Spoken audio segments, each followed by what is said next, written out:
We're in and we're live. We're back with some Pendragon Salisbury Anarchy. We've been on like a monthly cadence for this game, so let's pick that up, folks. And just realized we're going to quickly meet the cast tonight. We are back in Salisbury with the whole gang for the first time in a long time.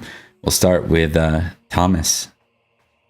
Hello, my name is Thomas, and I will be playing Sir Edrich, a Marshal of Salisbury, and a Castellan of Winterbourne, Stoke, and another place whose name I forget.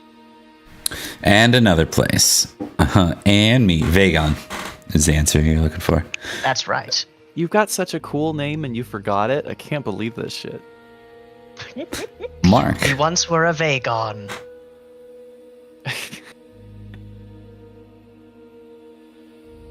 I assume I'm next. Yeah, I said Mark, sorry. Oh, I didn't quite hear you. Hello, I'm Mark, aka the Cat's Meow, and I am here playing Sir Florence of Idmiston, Baron of the Axe, and definitely not traitor of Cornwall. Things are going well. Don't worry about it. Oh, you muted, Bob. I thought you were about to go into the phone bit when you said I couldn't quite hear you. I thought you were about to do the Discord bit. Oh, I didn't quite hear you there. Not quite yet. That's at the end of this end. Liam. Hi, everybody. I'm Liam. I play Sir Virgil of Durnford, and he's got some steeping resentments that I hope are not going to boil out into civil war. Not when we're so close to a child king. That'll fix everything. Indeed. All right. Just have to hold out for at least a year, at most 10. Indeed. At least a year, at most 10. It's a good call. All right, and I'm Bob. We play Pendragon here. We do it Sundays, Tuesdays, and Fridays, all set in the same world, and occasionally a smattering of others. We have a drop-in Pendragon. If you hear about this, please join the Discord to let us know if you're interested. We'll actually be running some Thursdays now, not in a campaign format. It's going to be true Mudcore style. We're a bunch of mercenaries and we're poor, and my horse just died, so I'm on my feet kind of Pendragon, which just happened. Someone got their horse stolen from them on their very first session. So before they even started. As God intended. Yeah, so good times. Okay, so I will quickly draw your attention to the map. You'll notice that there is no longer a Summerland border beside you. That's not good. I don't Bristol like has that. fallen, Bath has fallen, Wells has fallen, and there is a small resistance, but most of Summerland isn't known for its fortifications.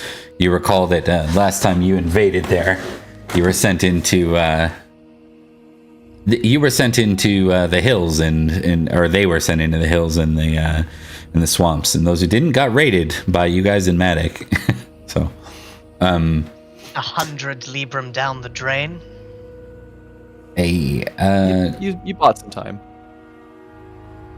This is King Arthur Pendragon. We have a fellow popping in here. I just want to say hello. We are in the year, what year is this now? 506. That's yes. right. All right. So, with that aside, are there any questions?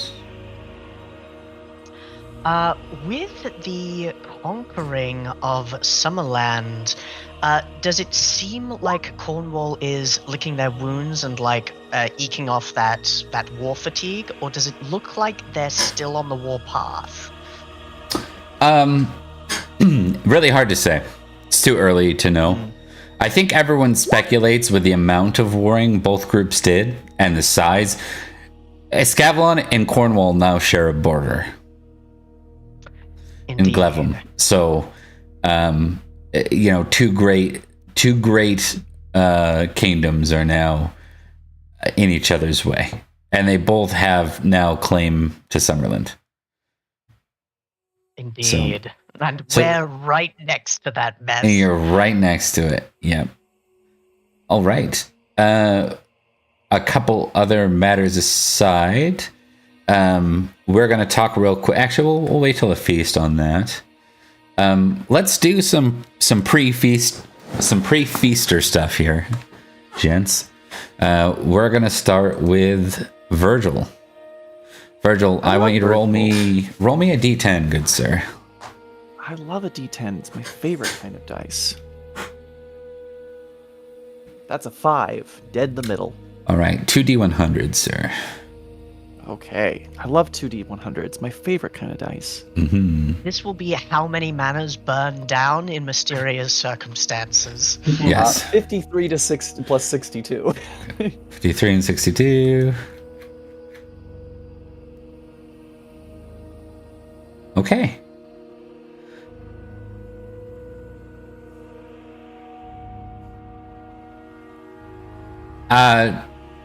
The scene starts with Virgil. Oh, welcome in, Sir Guy the Wolfsbane. Thanks for popping by, sir. Welcome. Yeah, I believe I've seen you in our YouTube at some point. YouTube comments or somewhere. Virgil, it is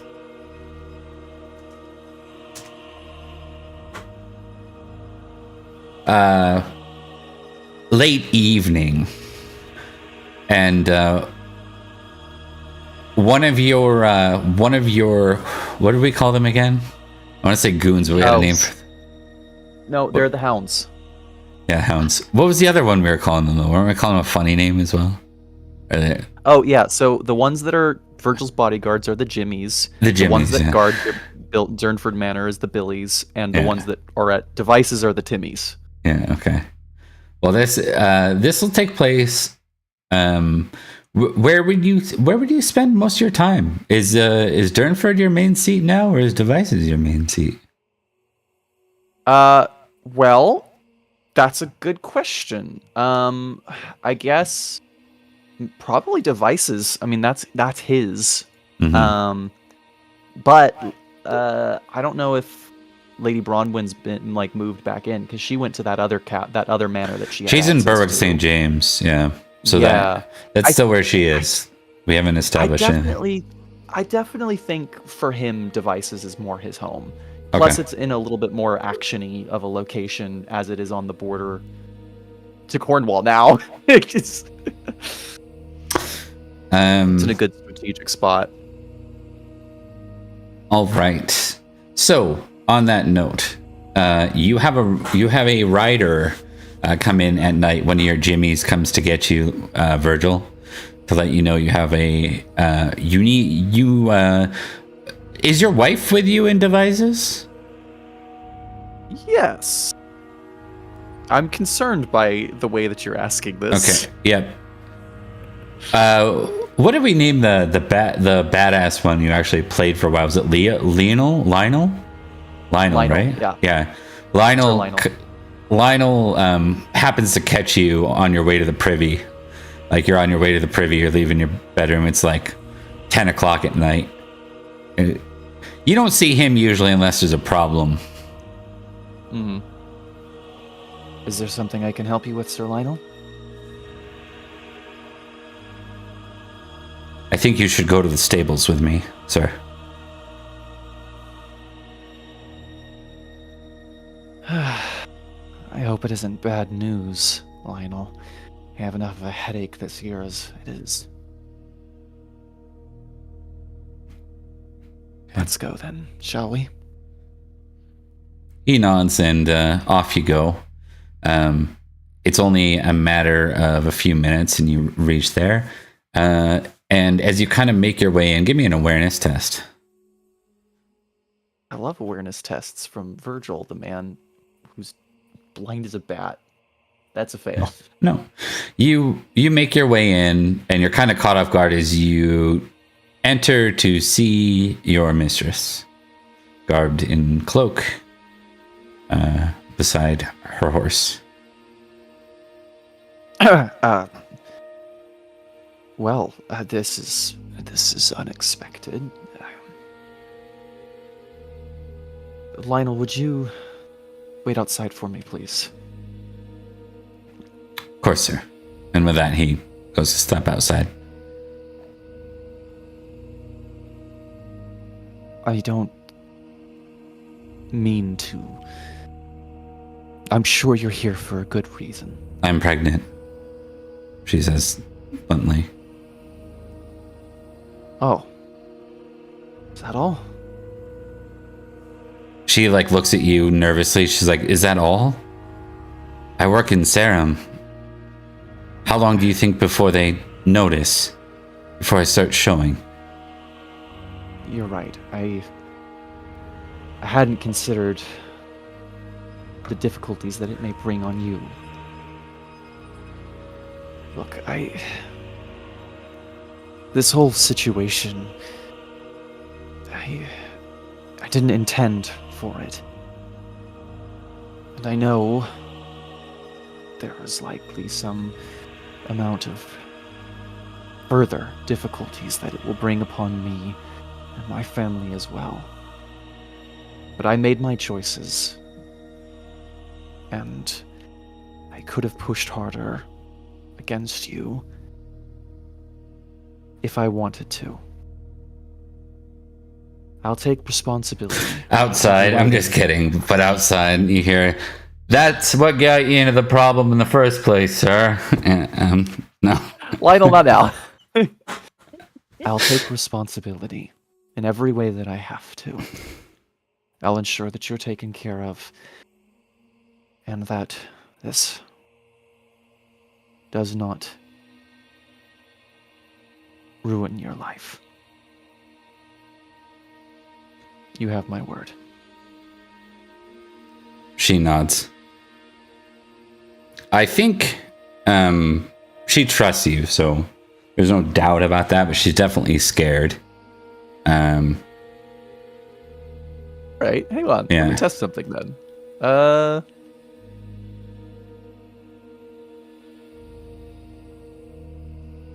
Okay. I think seeing that she's scared, Virgil will actually take a step forward and kind of like take her hand, and he'll go,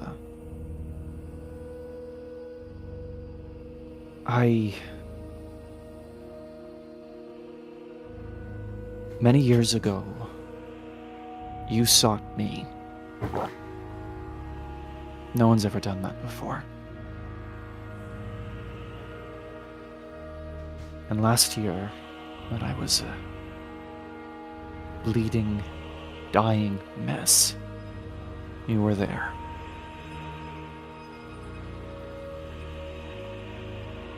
If this was just a fling to you,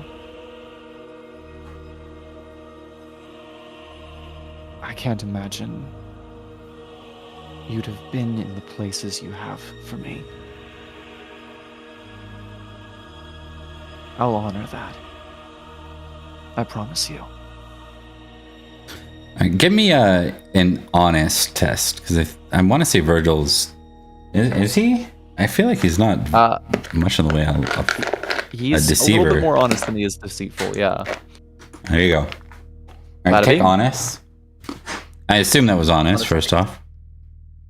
Yes, absolutely. Okay. He's got 20 honor, dog. I'm not losing. Bob, if you think that I'm going to give you an opportunity where you can take another point of honor from me, I'll be dead and cold in the grave before I let that happen. It's going to happen. Just give me some time. The Robber of High Passions. That's my GM title. But in all seriousness, we'll kind of close on that scene. And we'll go over to Florence. Florence, where do you want to start, Mark, at the beginning of your scene? Do you want to be in the Axe? This is before Easter. I'm assuming you'll Easter in Salisbury this year. Yeah, it'll Easter in Salisbury. But I think it makes sense if he's doing whatever needs to be done for the winter. Right, roll me 2d100 real quick. We'll see where we start with this scene. Right. 1996. 1996. Hey, I know that year. Yeah. I don't. Before my time. Okay.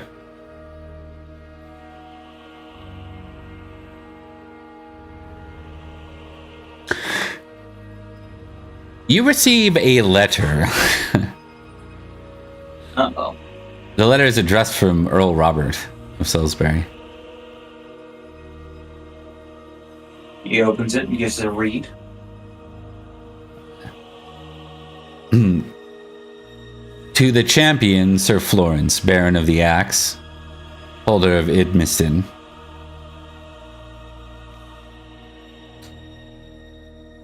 I am demanding that you keep a distance from my mother.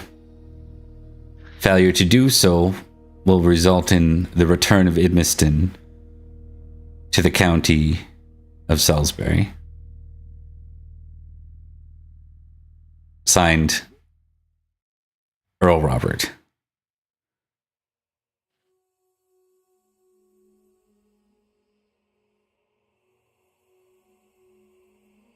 Look up this letter. What's that? He looks over the letter. You have a rating of 1, right? At least. He has a reading of 4, actually. Okay. 4. I'm assuming you wanted to read this one yourself, so. Absolutely. Yeah. He's definitely reading it privately. Even if he had someone read it, he'd read it. He would snatch it out of their hands and then read it himself. Yeah. Once he heard exactly what it was saying. Let's see how it goes. Okay. In that case, I think he just sighs, folds up the letter and puts it away. Yeah. Thinking about how he should go about this. Now this might be a big overreaction, right? Yeah. The boy is That shown would to be a technically bit be hot-headed. yeah. That would definitely be like an act of tyranny. To like literally take away his family seat. Sees your family, yeah, because that is supposed to be passed down from family to family. The only one that technically has the right to do that is the king. Yeah. Interesting. Yeah. Alright. Okay. Edrich. Give me 2d100, sir. That's Medric. 3 and a 4. I said 100s, not d6s. Come on, man. No. Hey, I'm trying my best here. Oh, no. It's either really good or really bad. Okay. Who do you consider your closest friends outside of the players? Outside of the... Oh, that's a really good question, because Edrich is a very cold fish. Yeah, not your family. Who would you consider your closest allies, and maybe not family, allies outside of your friends? As far as allies go, possibly UFO, possibly everyone's dead or insane. This isn't called Cthulhu. Come on. Just like in real life. Yeah, it's probably UFO or the what's the one whose name I can't remember? Who's also steamy? You'll have to be more specific. Yes, that didn't clarify the one anything. You steam with of the Bourne Confederacy. Oh, the one who's also on the other council. guy in the council. You're not talking Erwin. Erwin, are you? Or are you talking the other guy? Everyone. Okay. I'm thinking Erwin because I've had the most dealings with him and I know him to be solid. As far as friends go, that's a complicated question because Edrich is not far away from a sociopath. But yes, I think either UFO or the other guy. Okay. It's maybe Gareth. Gareth is the name, yeah. Yeah. Gareth. We've had a few interactions, but they are very much alike. Okay. I'm trying to think. This one's a little more complicated, so I'm trying to give it the right levity here. What has Edrich done recently? Has Edrich dropped any bombs on accident? Have you made any Are you responsible for anything? Any big twists? The biggest bomb he probably dropped was knighting Atheling Sled, who is now King Sled, to secure his release. Okay. Perfect. Yeah, perfect. So apparently the negotiations for your return were with Sir Erwin, and he was moving methodically through the process because they were denying him, right? Because they knew what was up. Now that's like big egg on his face. Like everyone is there. You're facing some blowback, Edrich, for knighting Sled, and then Erwin's facing sort of criticism for not getting you back in a way that didn't require you knighting the friggin' King of Essex. So indeed, you just learn about this through your spies and stuff. And Erwin's not super. We'll say Erwin has spoken outwardly, publicly against your decision to do so. That's perfectly fine. He wouldn't be the first. Yeah. I understand that it is a controversial action, but it's one that I stood by in the moment. Right. I will assist him and make things right, reputationally and otherwise.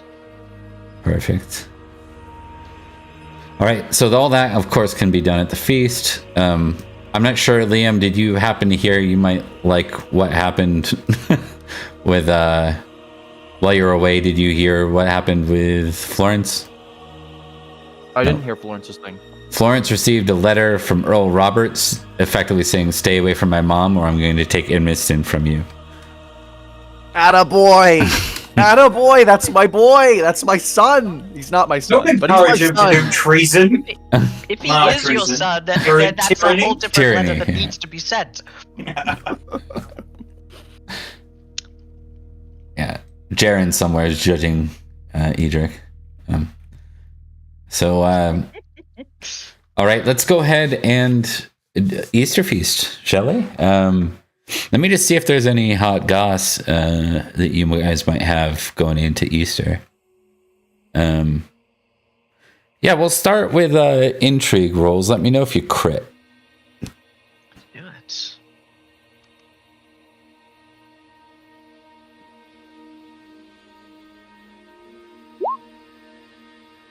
I do. Oh, I do not crit. Okay. I thought I rolled that 20. What's the opposite of a crit? I got that. That's okay. We won't play too hard into the fumble on intrigue. I think it's just a misnomer in this case. I think from the two successes, all you hear is that both Nanteleod and Idris are hiring mercenaries this year. I don't like that. All right, let's go ahead. Wait, I might like that. That's good. It can be good. It can also be quite bad. Let's do some feasting, shall we? It's been a minute. Here we go. Ew.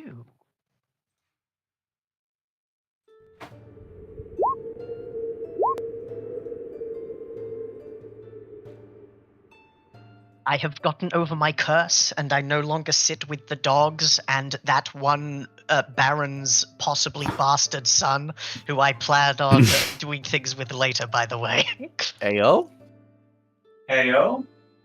I need someone to sit in that chair, and I can't name Barons. Ayo! No. You need to hire that fashion boy at this point. Like, he does nothing for you. He really does not. Alright. It's like, no, you don't understand. So You don't I understand. get Nylon +1 puff for my- windbreakers are really in right now.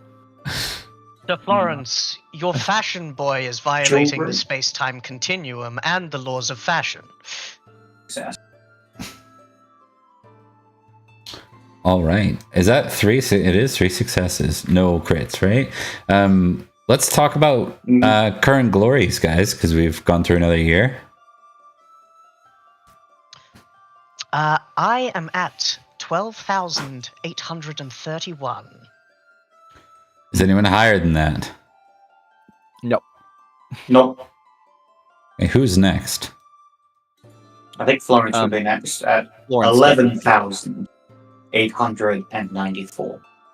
Okay. And Virgil is just over the 8,000 mark. So you're now a famous knight. 850. Yeah, you are now famous. So it's a Officially big. famous. People know about me.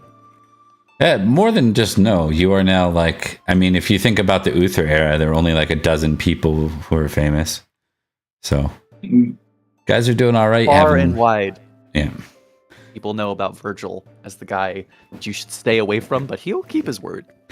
Usually, by the time It knights says- are famous, they're like 80. So. Indeed. It is said that in ancient realms there is a man who spoke to one of the Saxon lords and said that he would ride him into battle.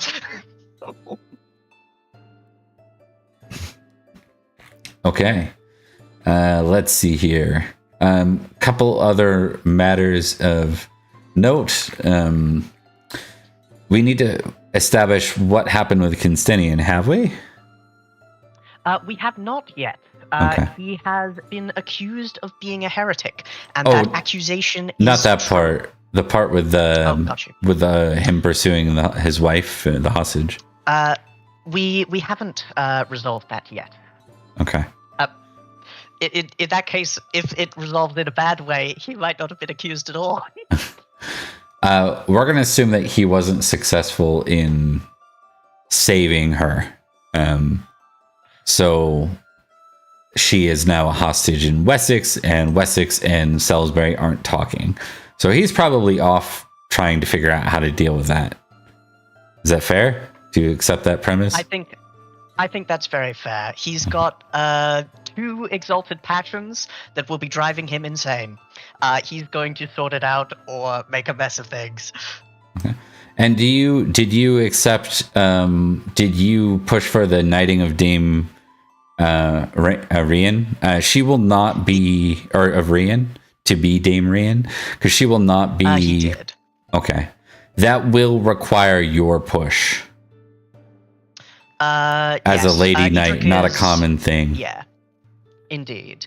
Edrich is content to do that. However, he's equally as content to do it in the woods when no one's watching. But he will. She deserves, I think, even as a true-born member of the house, to be given the recognition of her heroism. Okay, she has one condition for that. Because it's going to require you probably to basically hedge knight her. Like, she's not going to. Like Robert's not going to knight her, right? He has no good That's fine, reason Marshall to. does the knighting anyway. Yeah, exactly. That's a good point. So, well, actually, usually it's a lord, but you get what I'm saying. Times are weird during Anarchy, though, which is why this works. She is willing to pledge her sword to your house, but she will not wear your house banner. She will not officially serve you. She stands firm on the crest of Humble Creek. Edrich has to quickly go through his Rolodex of political intrigue and then goes, yes, they're not likely to try and kill me. Understood. Humble I Creek accept your is service. completely, like, everyone is believed dead. Completely sacked and destroyed. Like, Yeah. very few survivors. Yeah. And though there may be some bad blood, they've got worse things on their mind. Okay, just wanted to establish that. So we will quickly bring her into the token layer, because she has been updated for the year. And Glorious. like her father before her, she too will sit below the salt to default. So Very nice. yeah, It's where the best food is. yeah. That's a lie. They get the best food closer to the salt and you get the scraps over here. Please throw me a chicken leg. It's funny because we actually had a plot for a lady knight or a dame knight during Anarchy, and then she died at the at the tourney. So that was the only one you guys had. Now you have one again. We're a very progressive county. Gotta have that diversity high. Okay. Nothing else too much. We do have. I don't know why this says Sir Florence. That's kind of funny, actually. Sir Rufus, the seneschal. We have his photo handy now. We have his token ready. Very good. All right, and we can begin the feast. There are two dignitaries, foreign dignitaries here. One is Sir Elaine. You back? And then we have a lady with a crown. Not a coronet, not a circlet, a crown. So this would suggest she's a queen from somewhere, and I don't have her currently on the map. Interesting. Yeah. Interesting. So she's a queen, presumably. Seems like. Okay. She's also here with a young son. Young boy. Florence, you can do that one. I don't give a shit about that one. You all can give me a heraldry test by default. Failure. Looks familiar, but you can't place it. Failure. Same with you, Don't Florence. worry about it. Florence, you're doing that thing where you're like, you really should know this, and I just, Yeah. you know. Stand back, fellas. I got this. Oh, I do. got this. You actually do got this. I actually do got this. You had a better even chance to get it. Yeah, you remember her. You've never met her before, but you remember that coat of arms because it's simple. It's just a field of green. And you're like, I know I've seen that. That belonged to a famous knight I remember reading about when I was young. But you're like, who the hell was that famous knight? Now you can do recognize +5. Stand back, boys. I got this. Oh, look at I that. do it You- again. Yeah, Boy, actually- this is great. This is going great. Everything's coming up, Virgil.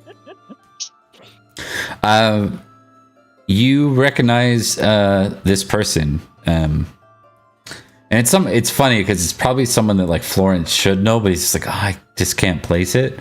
Her name is Lady Elibel, which like Isabel, basically, right? She is the petty queen of Lioness, the wife of Meliodas, the famous knight. Oh. So she is a petty queen of Cornwall.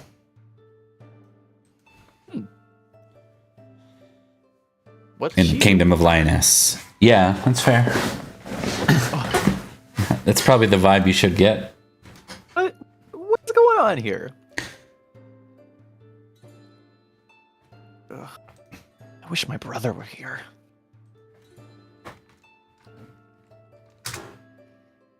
All right. So we will go to Edrich first.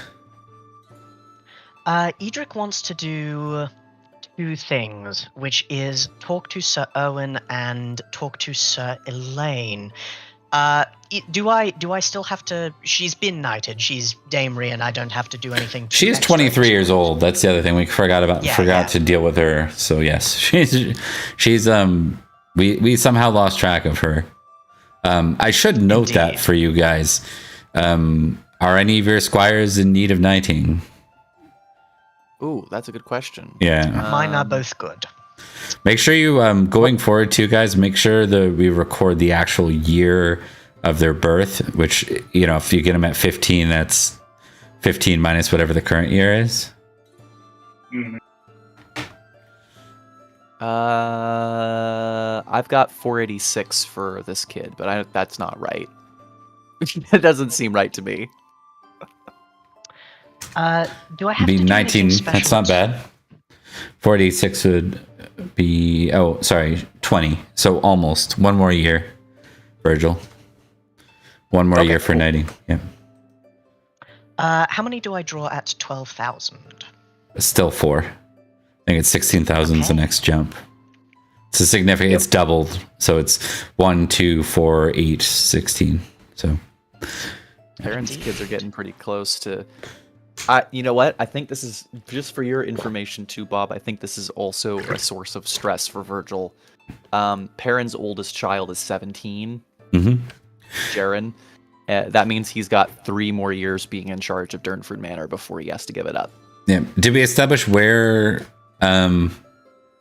he's from, or where he's being squired? We did. I'm pretty sure he's being squired out in the Vale. Okay. Yeah. As long as it's not here, then we don't have to worry about that. Mark, did you establish anything with your squires? The ages? He's 17. He was born at 7. So you've only had him for 3 years? Yep. Okay. You have his year of birth? Yeah, 488. Okay, perfect. Okay, Mr. More Food, Boasting Knights, Minstrel Sings, or Lady Flirts? I think of all of these, Boasting Knights is probably best, because even at a failure, I know exactly what it would look like, and it's very in character for Edrich. Knights nearby boast of their great deeds. You roll 1d6 for the amount of knights that will be making this test, and will be rolling orate to see how well, or if at all, we boast about our great deeds. All right. So go I'm going to roll orate, and I'm going to use that to see if Edrich is joining in or is going to be murderously stoic about the whole thing. He's murderously stoic about the whole thing. Okay, and there were how many extras? 1d6. 5. And do they roll? They do roll their orate. And if I beat them, which I failed, then I get a geniality. So if any of them fumble, let me know.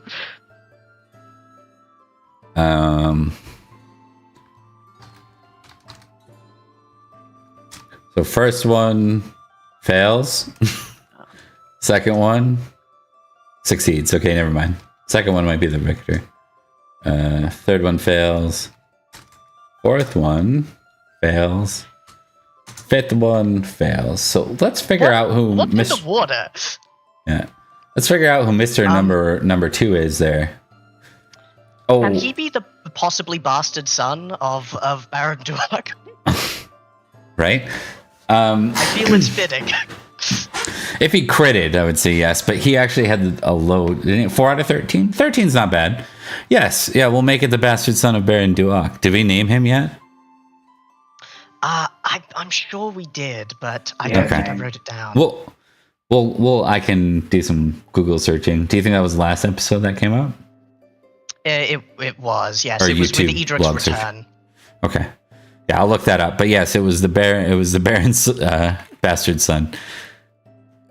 I think Edric's very much in his mind, and he's looking at these foreign dignitaries, and when the time comes for him to raise a glass and say, "'Twas I who defeated the Saxon knights," he says, "Yes, I killed them all."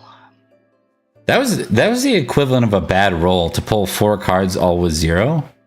And to have none of them be that good for you? Not great picks. Yeah. Yeah. None I of don't them think were great picks, so I get 1 geniality for the round. Yeah, normally you get blocked by the host card or something, not by exactly, but I dodged all of those and instead got the really lame card. If I had a good orate roll, then I could have gotten 5 geniality, presumably. Right, that brings us to yes, that's me. That brings us to Florence. All right. Florence is gonna draw some cards.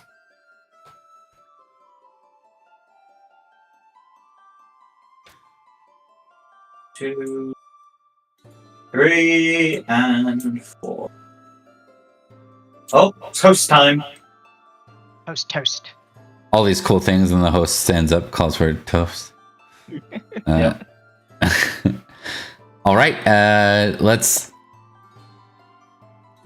say the toast is to the victory against the against Wessex specifically, and the honored dead. Because specifically, what you guys know is like what people are celebrating around here. Give me 1 sec, guys. Actually, we're gonna BRB. I just remember I'll be right back. Sorry.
Hey, welcome in, Raiders, and we're back. Sorry about that. Yeah, bad timing for us to take in a surprise exit.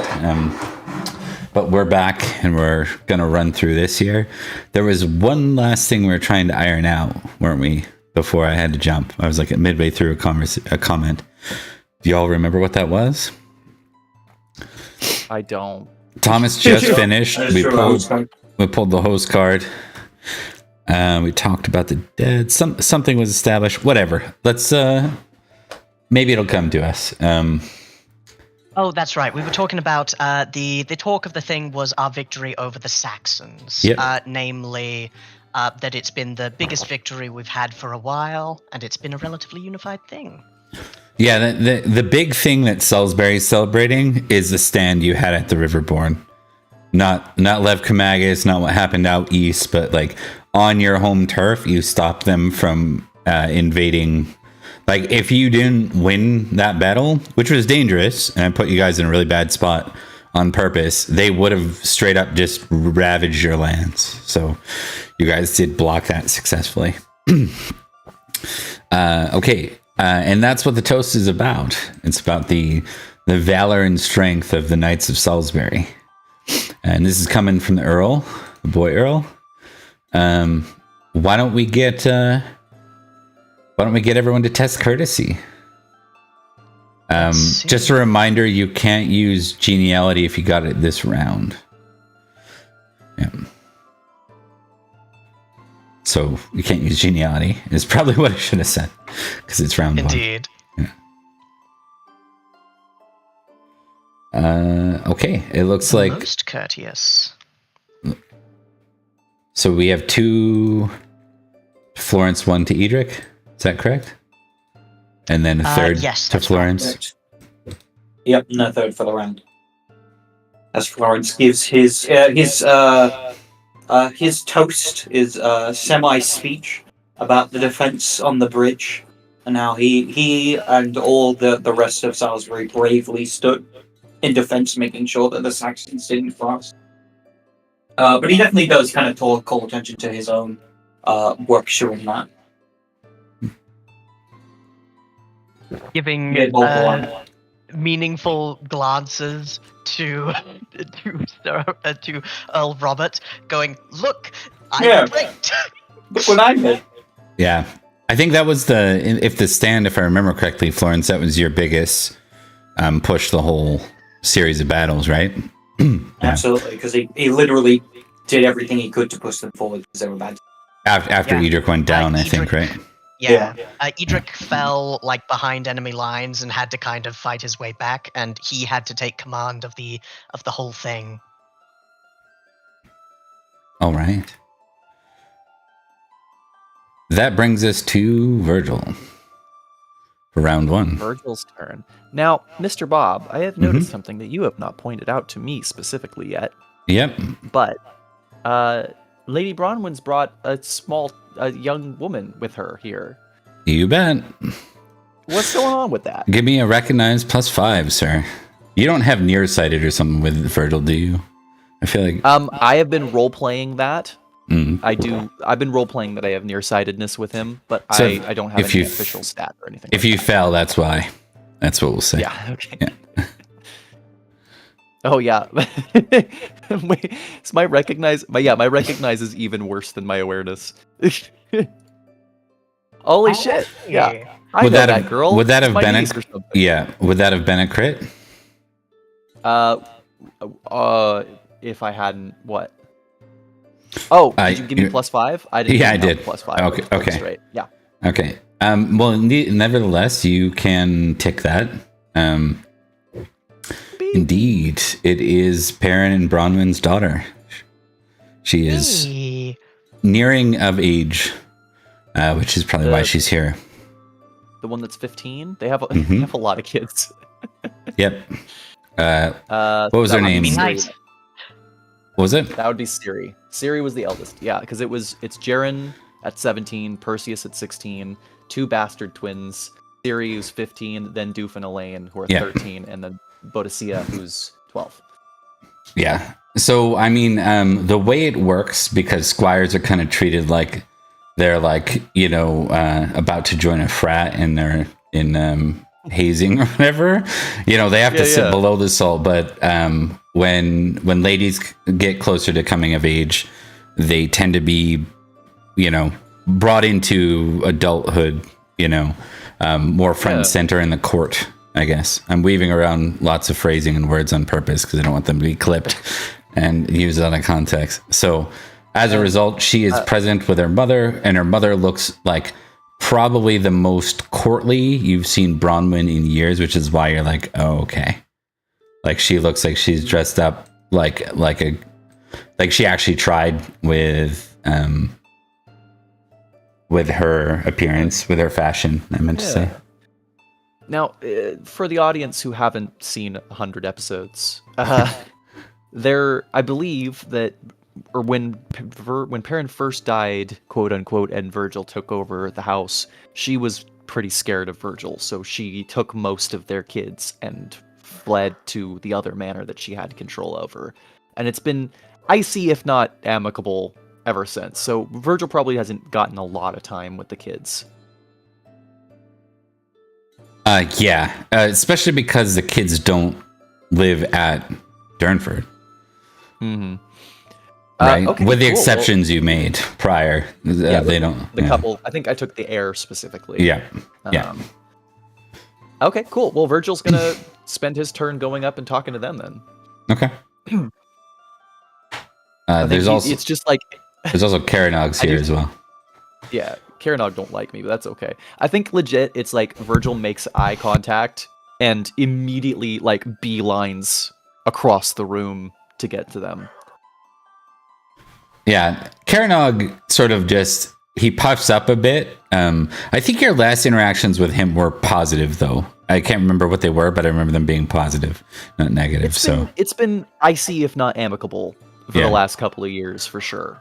I think they kind of made peace with the situation. He'll nod to you and then step aside, like so he's not in the way, but just kind of observing, stating I'm here to observe, without saying it, just in his body language. And Lady Bronwyn and her daughter Ciri step forward. Lady Bronwyn, Lady Ciri, I'm very pleased to see you at court. It's been a long time since we've had an opportunity to speak with each other. So it has. Congratulations on your victories last year. Some victories, yes. I'm very pleased with the outcome of the war, and the allies and friends that we made, the enemies that we slayed. But not everything is as I wish it were. I want you to know that with your son, when his life was in the mix, I prayed that he would be returned to you safely, and that 5 Saxons would die a brutal death for this action. There she is. I'm very proud of him. Thanks, Vivid Bees. Vango. I'm very proud of him. Takes a lot to be out there in the field. He did his duty well, and he can call upon these experiences the next time. I'm very happy for that. I wanted to offer my seat to Lady Ciri. If this is not her first court, it is her first court where her uncle is present. And I want to make sure that she gets the proper experience. Intrigue test. Contested. I'm actually not bad at that these days. Okay. Not good enough, though.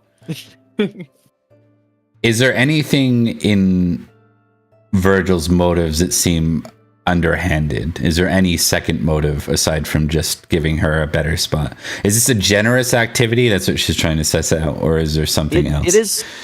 It is generous. I think there's been a suspicion between the two of them since they met, but Virgil sees his niece here, and he wants to support her.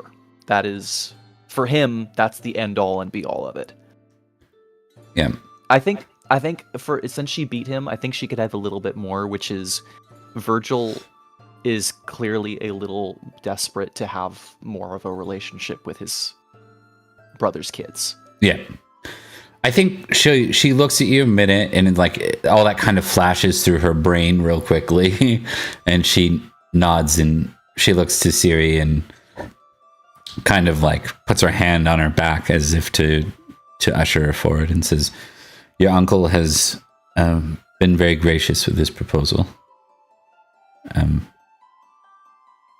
And she kind of waits for Ciri, like she's taught her certain words and phrases. So Ciri will step forward and say, thank you, uncle. You honor me. I only do as family should. There's no thanks needed. Now, if you want my recommendation... and will you roll the feast? Will you roll the feast items? Yeah, Oh, that's yeah, a good yeah. point. The heraldric emblems and meat jelly. Always sounds... How do they do that? That's so incredible. This stuff just looks bad. Like, I wouldn't want to eat anything except maybe cod tails, and even then, Yeah. I'd want more than tails. Listen, so a lot of money went to that battle last year, so we're kind of making up with it with our food stores. If you want my opinion, the cod tails are especially well seasoned today.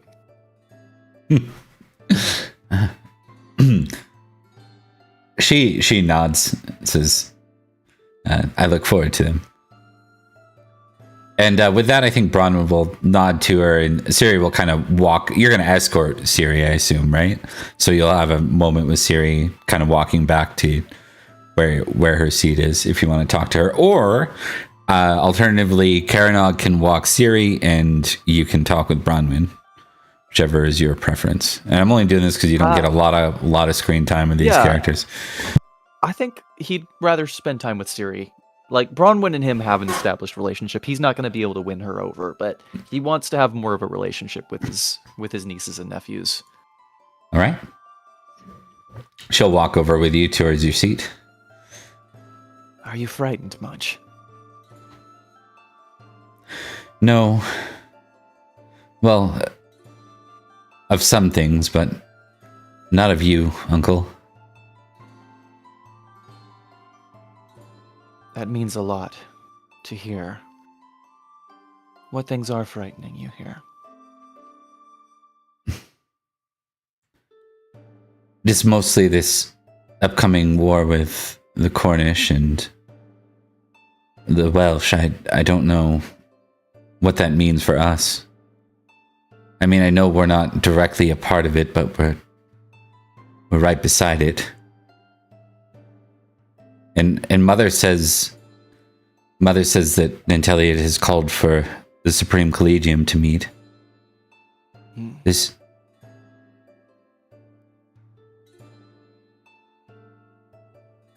Things continue to ripple. I've found that there are very few things that happen in one part of Logris that doesn't affect the other. When you drop a stone into a pond, it scares all the fish, whether they're close or further away. When I was younger, I was stationed at a castle far to the east. And when it was attacked, while I was garrisoned there, I had never been more afraid in my life. But I found who I was through that adversity, through that fear. I learned from it. It helped build me into the kind of man that I wanted to be. If these things scare you, and I think he'll actually crouch down a little bit to get closer to her eye level. If these things scare you, understand why. It's because you care. Use that.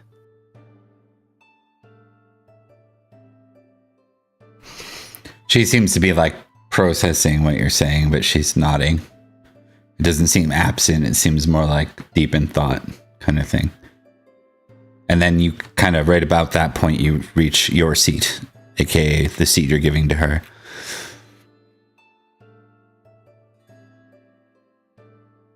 Enjoy your feast, and should you require anything, you're welcome to come and find me,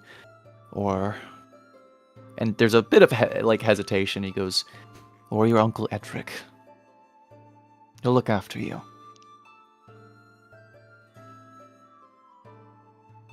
She nods. She looks a little confused at the thought of Edrich being an uncle, but she nods. That's true, because how she would have been pretty young when Perin disappeared. Mm-hmm. Yeah. So she wouldn't have had the same understanding of how close Perin was. Yeah, no, she was probably like a things baby. And occasionally chase people. Should have been. Isn't that the guy that got into a lot of duels? Oh, the one that killed all those barrack guys. Yeah. Oh, They okay. asked for it. Yeah, that's fair. To be fair, that was the intention. So, all right, I'm gonna give you a tick on generous, and I'll give you a tick on love family for that, and we'll give you an extra geniality because you pass recognize. There you Hell go. yes, brother. Things are coming up me. Things are coming up, Virgil. All right. Oh, I already have recognized ticked. What was the other one? It was generous. That's right. Generous, yeah. And love Gotta family. keep that true knight, baby. Gotta keep that true knight. It's true. It is true. All right, and that brings us to Edrich at the top of the round. Edric's got his eye on Sir Erwin. Got to cut off problems before they become bigger. And indeed, he has a plan. Okay. Mhm. You can tell me what your intention is there, sir. Edric is going to strike a conversation with Sir Erwin and give him an offer of material resources to rebuild his holdings, which were damaged in the last fight. Okay. Trying to make amends sort of thing by offering a gift in return? Indeed. Which ties in very pragmatically as well, because he is one of our most easterly houses. True. All right. You make your way to Erwin, who's above the salt right now, or near the salt right now. Not above Indeed. it. Yeah. Sir Erwin, do you mind if I sit down and share some... He looks down at the plate. Meat jelly? I wanted to speak with you about something. Yes. What did you have in mind, Edrich? Edric will sit, and lowering his voice, he will say, I had heard that you were chiefly the one responsible in order for arranging my release. Is that so? It seemed they had other things in mind. They wouldn't negotiate with me. I was privy to their plans. Their intent was to offer a ransom so insultingly high that no county, no matter how wealthy or sentimental, could match it. And then I would die. It was an alternative that was found, and in so doing, I may have led to some embarrassment. To you, personally. It is but criticism. Criticism indeed, but while reputation and words, in this case, are wind, I recognize when damage is done, and I recognize when that damage is more tangible. With that in mind, I'm willing to offer you and your house some funding from the marshal's purse to be put into the restoration of your manor for its damage, which was done with... was it Essex or Wessex? With Wessex's invasion. I remember that you had to be persuaded to remain with us and not fight them as fiercely as your love of your house demanded. And you were actually offering it right now in front of him? Just want to make sure I got that. Like, did you already present an offer, or did you just present that you were going to present an offer? I'm trying to remember what you said. Presenting that he is going to present it. Just asking him if this is a kind of thing. Like, not a bribe, but you have been damaged in the last fight.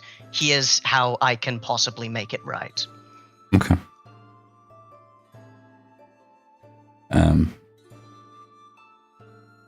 He does look at you and he says, you offer your charity to me. Charity, and in a way, appreciation. If I were not offered the olive branch that I was by agents within Sled's court, you would have been the only thing preventing me from meeting an ignominious end. You have served alongside me and served Salisbury well. And you are among the most easterly houses. Even though our current issues are westerly, I do not like seeing knights suffer unduly. While the Born Confederacy will likely see to your safe holdings, it will take some doing to restore your holdings. Give me a courtesy test. What's that? You can add your geniality too, don't forget that. I will. Could I don't have a loyalty subject. Could I do Loyalty Lord to kind of fill in for that? Wouldn't it be Concerned Commoners? He's not a commoner. Hmm. I mean, my Concerned Commoners is good, but I think that would be more insulting than this is for the greater good of Salisbury. He's a commoner to me, you know. Take my money. I think this is honor, if it's anything. Hey, Yeah. let's do it, and hope I don't get insane. Critical honor. All right. 17 that goes. Indeed. Very nice. And that does mean, in this, I get a plus 10. Yep. Which becomes a plus 12.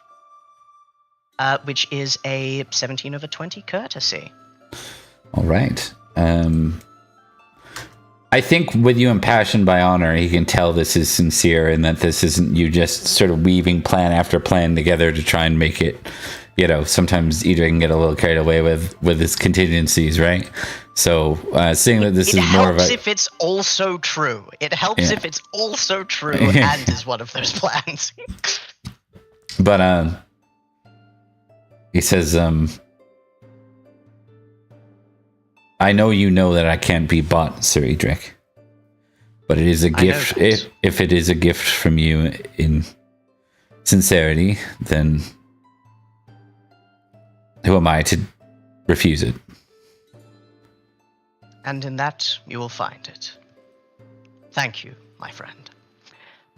As far as the actual mechanics go, I'm looking at the Book of the Manor, and I'm thinking maybe 30 or 50 Librum would probably be a good thing for repairs and building additional defenses. But ultimately, it's up to you.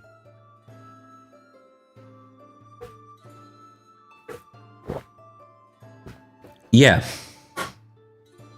Perfect. Yeah, that's fair. I had to think about that for a sec, but I think that's true. Okay. that brings us to Florence. Alright. Florence is going to attempt to approach the Earl. Indeed. Okay. You typical thing I think we have you do when you're near the salt. You still have to make a courtesy roll to get up there. Yup. Alright. Excuse me, my lord. I was just wondering what this threatening letter was all about. What the fuck is this? Here we go. Ooh. Success. Okay. Yeah. So Bar just looks at you, and he gives you a look like he knows what's up. You have a look. You have a distinct look of, oh yeah, Bar's in on it. Like, he doesn't look like he's part of it. Like, it's not a joke, but he's like, oh, good luck, and he kind of steps aside for you. He's like, Yeah. all right, good luck. Yeah. Good luck. You'll need it. And then, yeah. All right. Robert is, what, like 14, I think, this year. So he's like, Yeah. trying to be all adulty here. But I think you caught him in a moment where he was laughing with one of the knights. He's laughing with his uncle Rufus, and then he turns and sees you, and he gets all straight faced and straight postured, and he's like, "So Florence, welcome." Your Grace, I had an inquiry with you, if I might. It should not take up a bunch of your time. I simply want to inquire about a letter I received. Pulls out the letter. Ah, yes, you received it. Good. Indeed. I find it interesting, to be quite honest.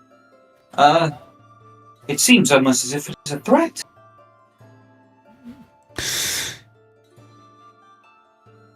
As Earl, Sir Florence, I don't make threats unjust. Then I'm sure you would be aware of that such as written within this letter is something that cannot be done by an earl, but only by a king. To do otherwise would be... Anarchy? I was going to say somewhere between treason and tyranny. Treason requires a king. I'm sure you know this.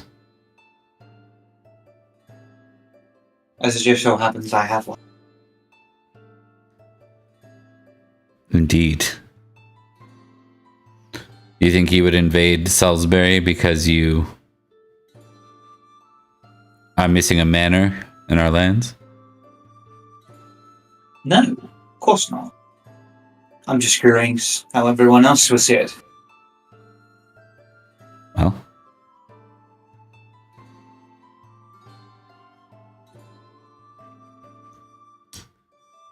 there were simple conditions listed, Sir Florence. Meet them and we'll have no issue.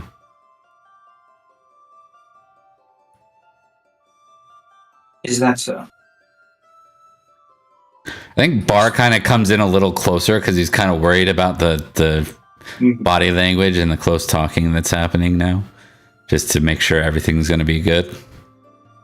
He just places it on the table and says, if I might make a suggestion, Your Grace, you can threaten me all you like, but as soon as you threaten my family and our holding, you cross a line that cannot be undone.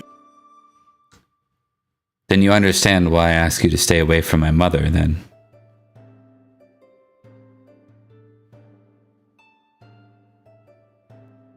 Good day, Your Grace. Okay, sounds good. All right, your courtesy kept you not going overboard. Yeah, creating bad shit. All right. So that'll be 2 for you there. the last thing this sort of thing happened to his dad, Edrich grew steel.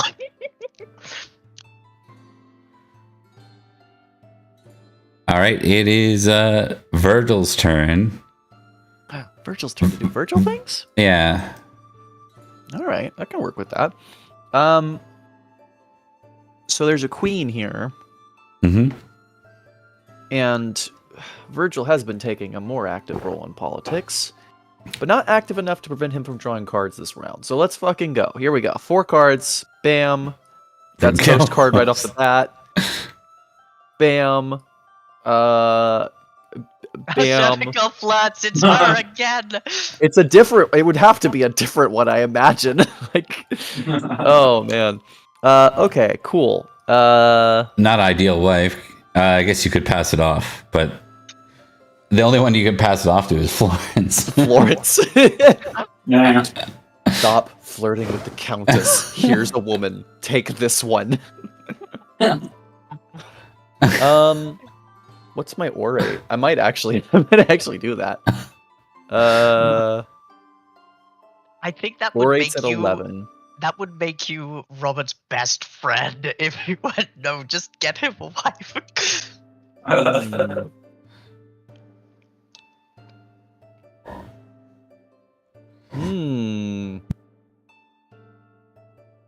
I think I am gonna do that actually.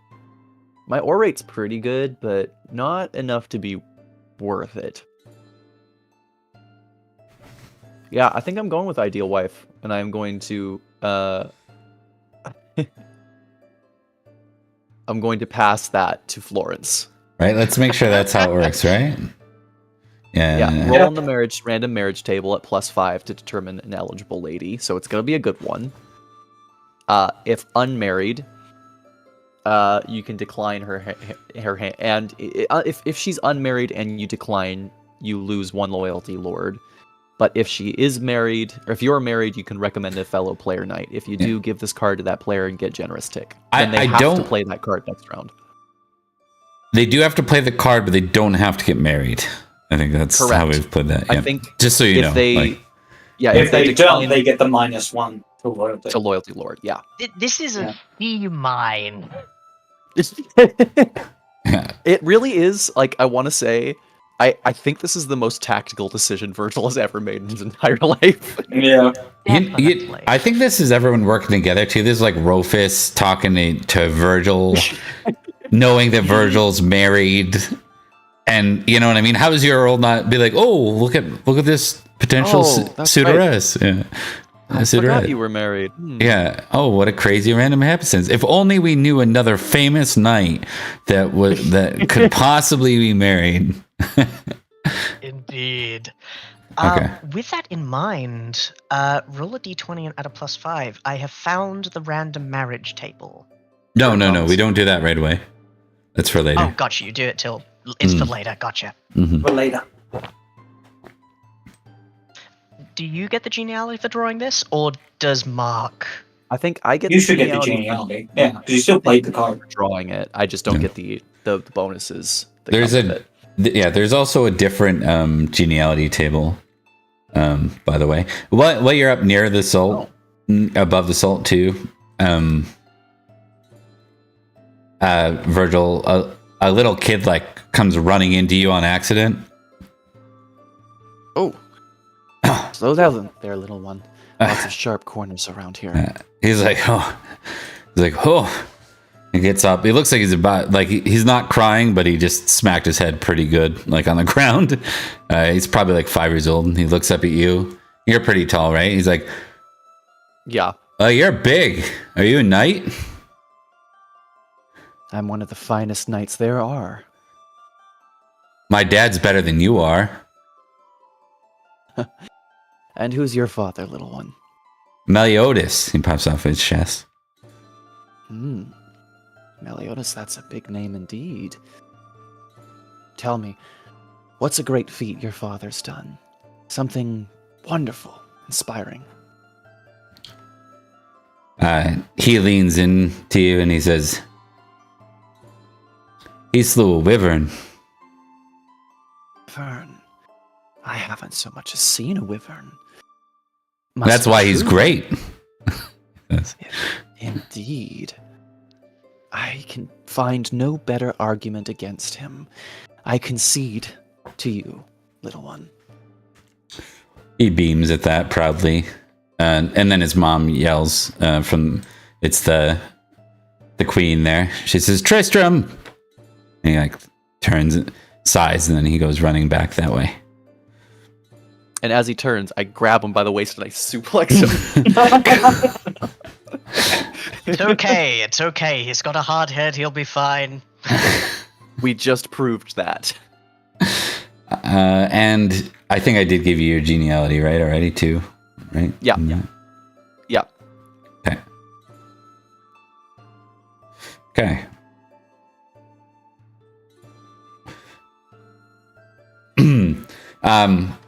Robert steps forward before the third round.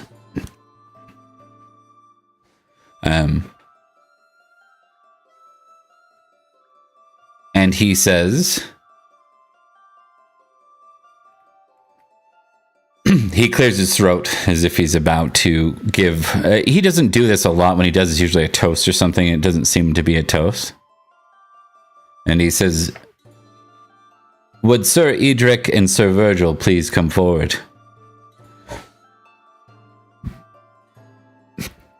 Edrich will stand as his liege lord speaks it, and he will slink over. Too many eyes to do a proper swoop.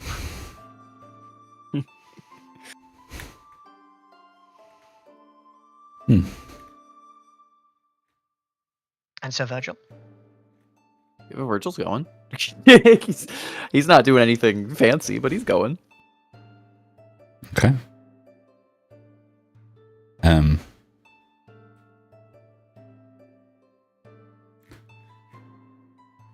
I realize that things have been messy, what with my father's death, and all the great lords' death for that matter. The last several years have been difficult for Salisbury, but it seems that things are moving in the right direction, and I want to honor that direction by some of our best. It is true that with the negotiations that took place when I was but a boy, that the Castle of Devices and the Castle of Vagon, as well as others, were taken by Castle Guard for lifetime. Out of character, that stands for you're guarding them as Castellans, and it was until you died. They don't pass on, right? Right. To your line. It says, to honor those heroes that fought before us, I would like to change that. So effective immediately, and he claps his hands, and there's paperwork that's presented to the two of you. He says, I would like to change your position in the Castle of Devices, Sir Virgil, and the Castle of Vagon, Sir Edrich, to in perpetuity by barony. Inside Edric's head is like, hacha! But externally, it's a stoic, lordly mask as he bows in gratitude.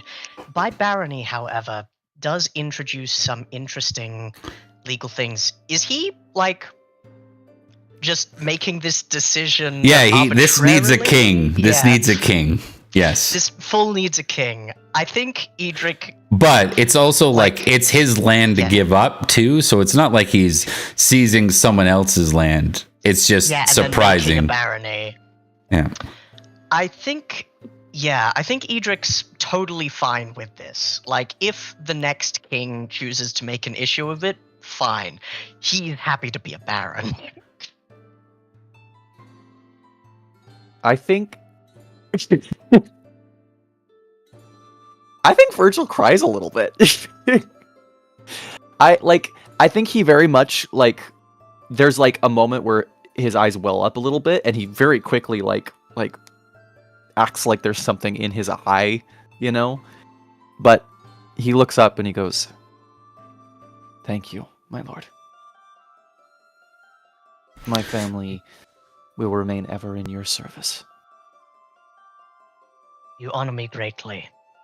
And for that, I shall continue to serve as indeed will our family, until perpetuity.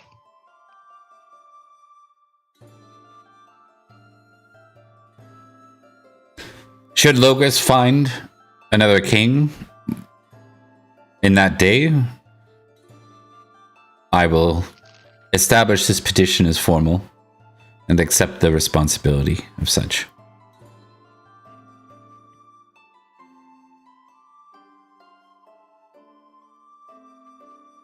Thank you, my lord.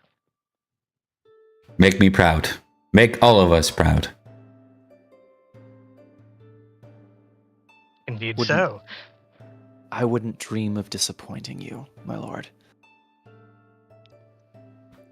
So for those that are a little more savvy with this, the by barony part seems sketch. So it's like that'll be something that the king of Logris would need to sort out. But also, you know, looking at What it from king the of boys' Logris? perspective, what king of Logris, right? Indeed. Does he even know one's floating out there? I mean, it's been, what, 10 years of anarchy now? Almost? Like, 15, 11 years of anarchy. 11 years of anarchy. yeah. Given Yeah. that it is anarchy, the only rule that need be looked forward to is, like, Earl Robert saying, this is how it gets done. Do you have the men to hold it? Good. Hmm. And if that were to fall back from by barony, it would likely go to by knight service, which is like effectively you would become permanent castellans and they would pass on to your family members rather than baron title. But like what we got with our manor. yeah, but for now, he's breaking the laws in your favor. So Breaking the laws, Breaking the law, breaking the Yeah. regular law. This is a huge windfall for House Winterbourne Stoke.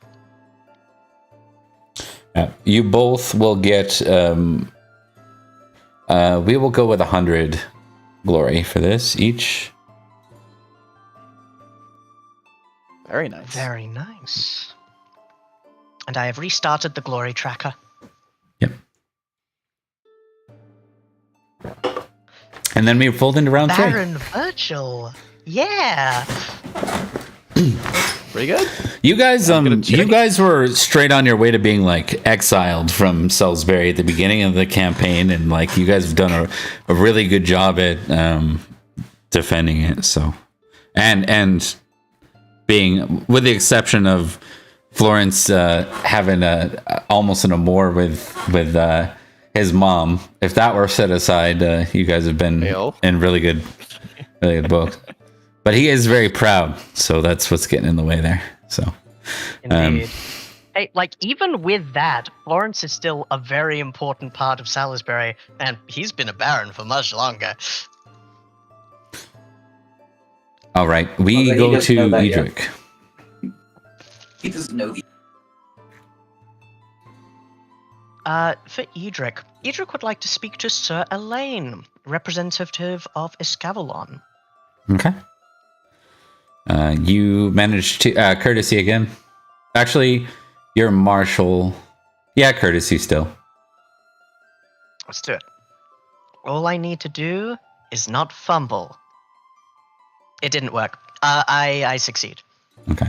Yeah, if you didn't fumble, I think Bishop Roger would have intercepted you otherwise. He has been strategically Yeah. placed between the two of them above the salt. So, Bishop Roger can talk for England. Elaine nods like a familiar greeting with you, having met you all the way back when you guys first went on your feast crawl back in Estragales all those years ago. He was your escort. Indeed. Yeah. And he's been a familiar sight in this court and in the occasional joint expedition since. Mm-hmm. Indeed, Edrich will reference that as he goes, Sir Elaine, I wanted to express my appreciation once more for you and Escavalon's performance during our operation last year. It was more than just Escavalon. It was Escavalon and Logos together, Sir Edrich. And Salisbury was no small part in that. You're kind to say. And indeed, it was the first time in a while that such an army marched in lockstep against a joint enemy. An army so large, no less. Hopefully, or rather, it is unlikely that it will be the last time, especially given the whispers that one hears and looks at a map most recently. Cornwall and Escavalon now share a border, and as happy as we are to have new neighbors, you can understand why it would lead to a little bit of anxiety. Would you happen to know what the rumors are, Cornwall side or around the border?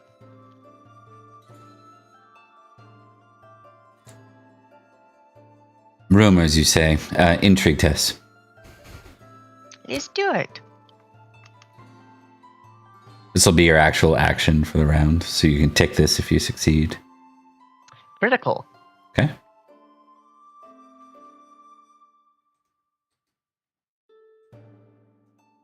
Yes.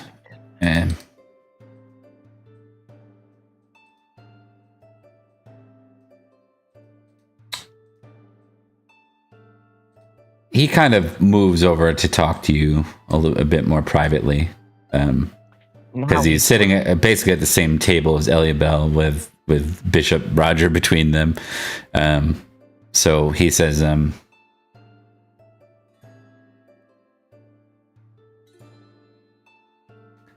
the county that was Summerland, now many are referring to it as Somerset, fell quickly last year. King Nanteleod is aware of this threat at his border. He's aware that the people of Somerset are not happy with a foreign ruler. Indeed not. And he has a manor within St. George.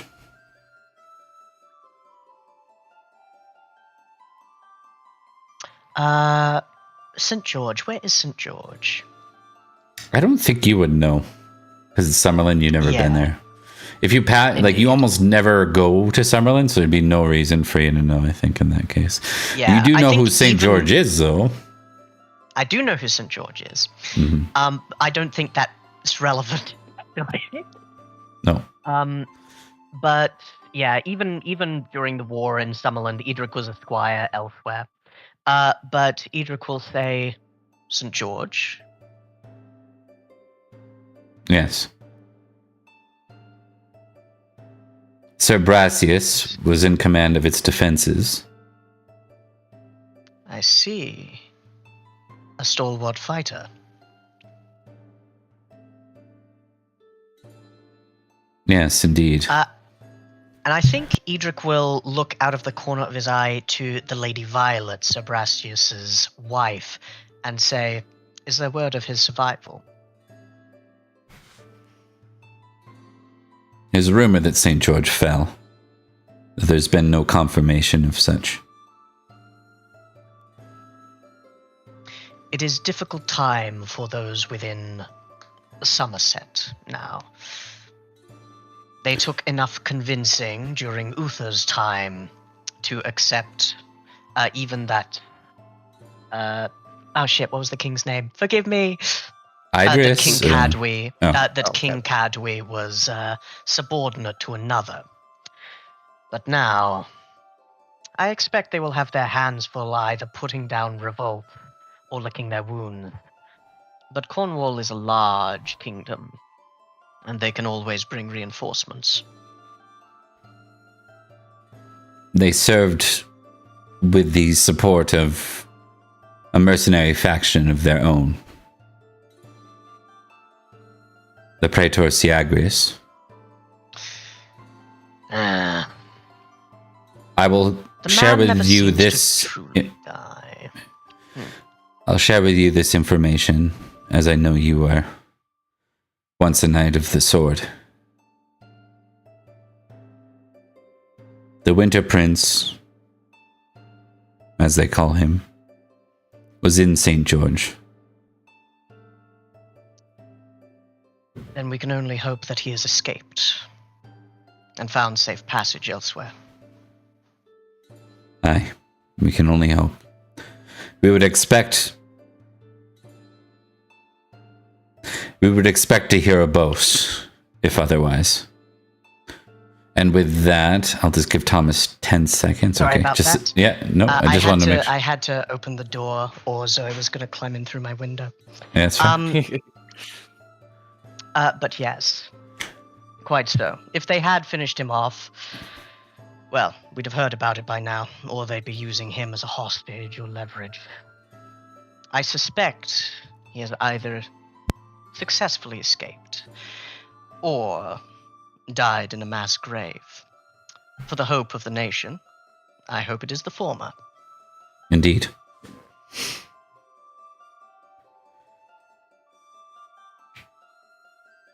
I'm sure you've heard the rumors that King Nanteleod has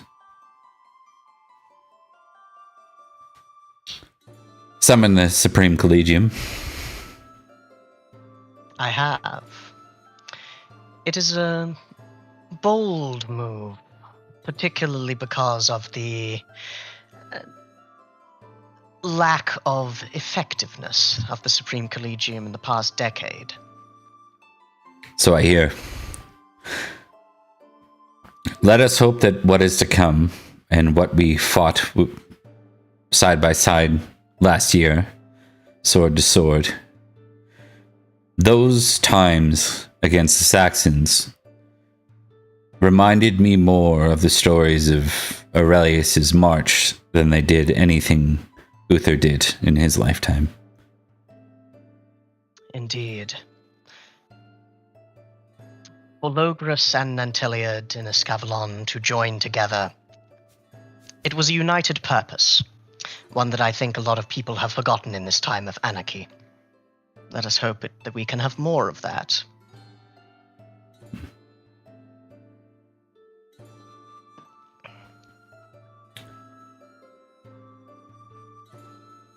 All right. Very good.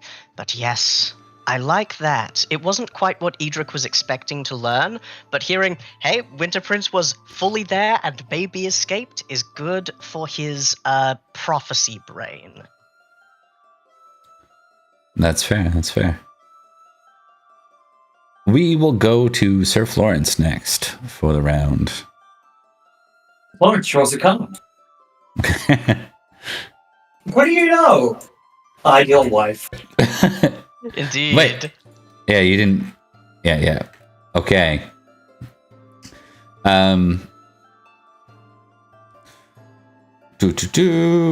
Yeah. Why don't you just roll a d20 to begin with, sir? Alright. We'll probably higher, like the higher the. Okay. 8. Yeah, it's gonna be like an important. Like I think that's gonna land with all the bonuses and stuff. You're probably gonna land with like an important vassal knight's daughter that would stand to inherit a manor. So. That's exactly right. 8 plus 5 is daughter of a vassal knight. Yeah, but there's a different table, and you're gonna have other bonuses because of your own glory. So. Right. Yeah. So. I will double check that, sir. But you have how much glory? 11? Yeah. 11. Yeah, I think you're still going to land with that if memory serves. I will double check that in the meantime. We'll assume it's not like a top notch. It's not going to be better than your current ranking. It's also not going to be probably the daughter of a baroness. It'll probably be a daughter who stands to inherit either a manor or a couple of manors. What is your... Do you have a more?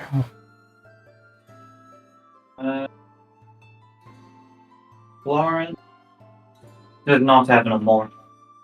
For Ellen, rather? Elian. What's it? Nope.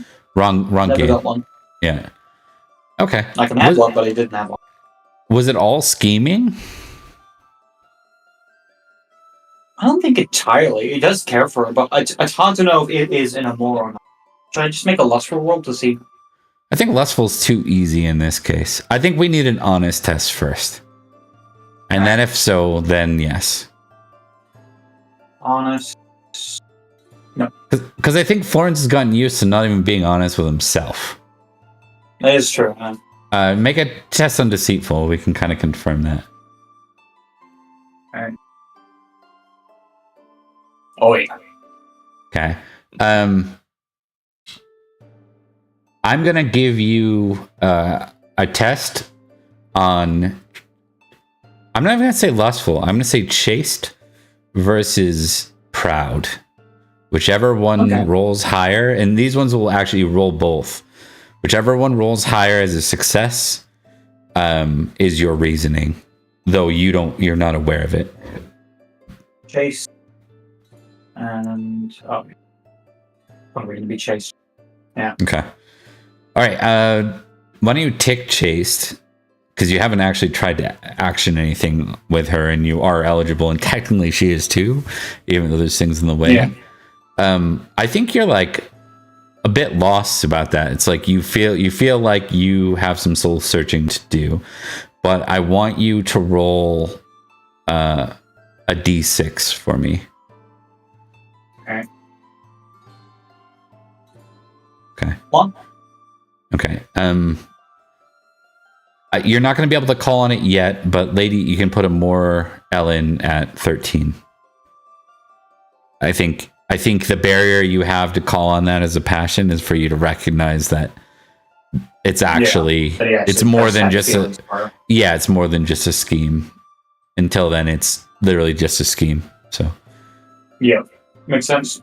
Okay, and then for that card, given that, then what are you gonna do? Are you gonna? So you have to play the card. If you're unmarried, I don't think it's not like you get married right here. Yeah. You know what? Why don't you hold on to that card? We'll give you the 2 geniality. By the end of this session, we'll determine who it is and whether or not. Yeah. Oh, I got Trent back. Trent, in the side, not in Discord because I can't look that up easily. If you want to look up what a 24 is on that table you have, and just let me know in chat here, I'd appreciate that. Thank you very much, sir. Because I think you had a screen cap of it. In the meantime, we'll just finish up the feast.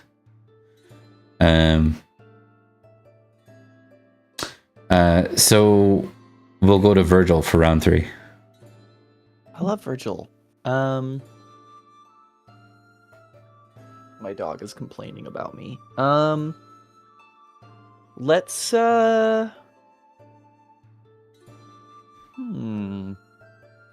Let's draw some more cards. I think I've done everything I wanted to do here. I got to talk to Robert, got to talk to the other child. Oh, excuse me. Sneeze. Okay. Bless you. 1, a 2, a 3. No, she won't leave me alone. No, leave me alone. Leave me alone. It's too funny. She's cloned herself. If I'm poor or ordinary, I can live as rich. I'm living superlative, and I have for a decade, so that's not working for me.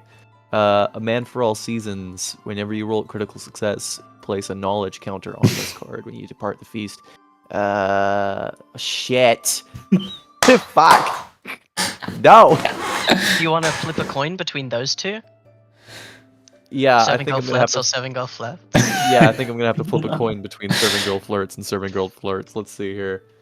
Oh my god. Hold on. You don't have to flip a coin. Let's figure out who they are. What is this? The Bachelor? Yeah.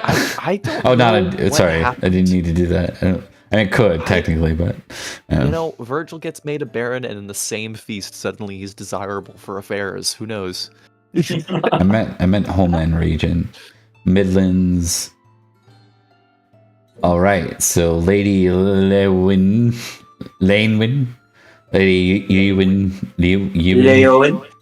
I think the double L is like Yinwin or something. Yinwin. Yeah. Leon. Ava. We're doing this bit. I think this bit's working for us. I think we should keep. We probably lost 5 people, 5 viewers right there. Yeah, from looks like Linden, so that makes sense. Alright. And then the second person is Fala of same region, South Counties. A barrack maiden or servant. All right. Let's not let. Yeah, they're both servants. Actually. All right. Well, Yeah. I rolled 2 on my dice, so I'm The barrack. going with The barrack yeah, girl. the barrack. Please, for the love of God, Virgil, I beg of you. I beg of you. Don't fuck this Critical. up for me. Critical. Thank God. Thank God. That might be one your away best from getting scenario. slapped in the face. too. Yeah. Yeah, exactly. It's like, do you really want to flirt with them? Do you really want a critical success? Do you really want to fumble, or do you just want to like have an awkward conversation and have them leave? I haven't even finished Rebecca. resolving the last situation. Don't get started with me here. No, you Rebecca, can't. You that's can't it. troll someone with Oh my advantage. That's not God. how it works. That would be really funny, actually.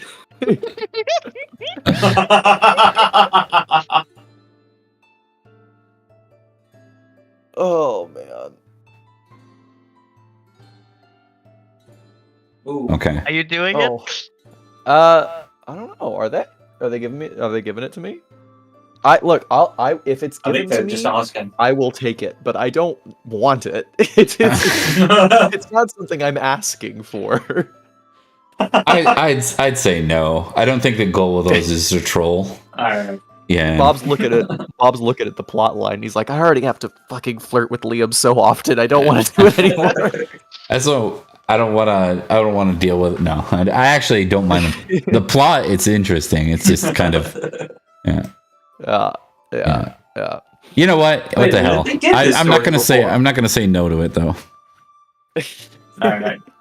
It's entirely on you, Rebecca. I will know no peace in this realm.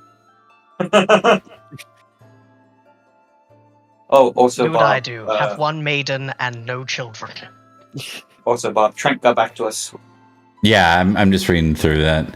It's not going to be an estate holder, but it probably will be a rich vassal. So they'll have like I guess an estate holder, but it's not the same as you. You're a baron, not an estate holder. And so Yeah. what's gonna happen? We'll work out the details, but it's someone with a considerable dowry, though not much for you as a baron. You know what I mean? What they do have though is potentially a manor or two, or manor or more. for Massive tracts of land. Yeah. Big. Yeah. that. All right, I'm not seeing the advantage come out, so I'm going to assume we can move forward here. Yeah. No. Let's do it. Rebecca's being nice to me and not inflicting me with another mistress. Okay. Florence, we'll figure out where she's from, though. Where this lady's from. We will go with Corwina. Fully random. Oh. Saxon Shore. That makes sense. Again. Oh. Yeah, so probably she was an Very estate racist. holder who doesn't have Orange is most the of type. yeah, who doesn't have most of that estate anymore. Well, I gotta conquer that land anyway for my son's totally legitimate claim on the Saxon shore. Right? Do you want to consider this? I guess we're at the end of the feast, so I think he definitely considers it. I think the one thing is if Florence thinks he's being manipulated by the Earl or not. I think without a doubt, you know that because you had to be introduced to the girl, and it would have been Rufus Okay. who introduced you. In that case. Or actually, it would have been Virgil. It would probably been Virgil who introduced you. Alright. Hello. Have Yeah. you met Florence? Yeah. Let me ask you this though: is Virgil capable of manipulation? Virgil has been the smoothest he has ever been in this episode. Well, yeah, but he's also like a little mad at the Earl. So if this is something coming from the Earl, he has a chance to be like, nah, fuck this guy. Yeah, actually, Mark, roll a d6. Alright. 6. You can put suspicious Robert. Ooh.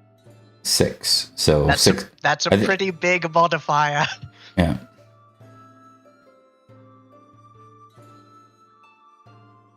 Six. You rolled forgiving, so it can't be applied to vengeful, but it can be applied to suspicious of him. Yeah. Because you are famously forgiving, yes? Yes.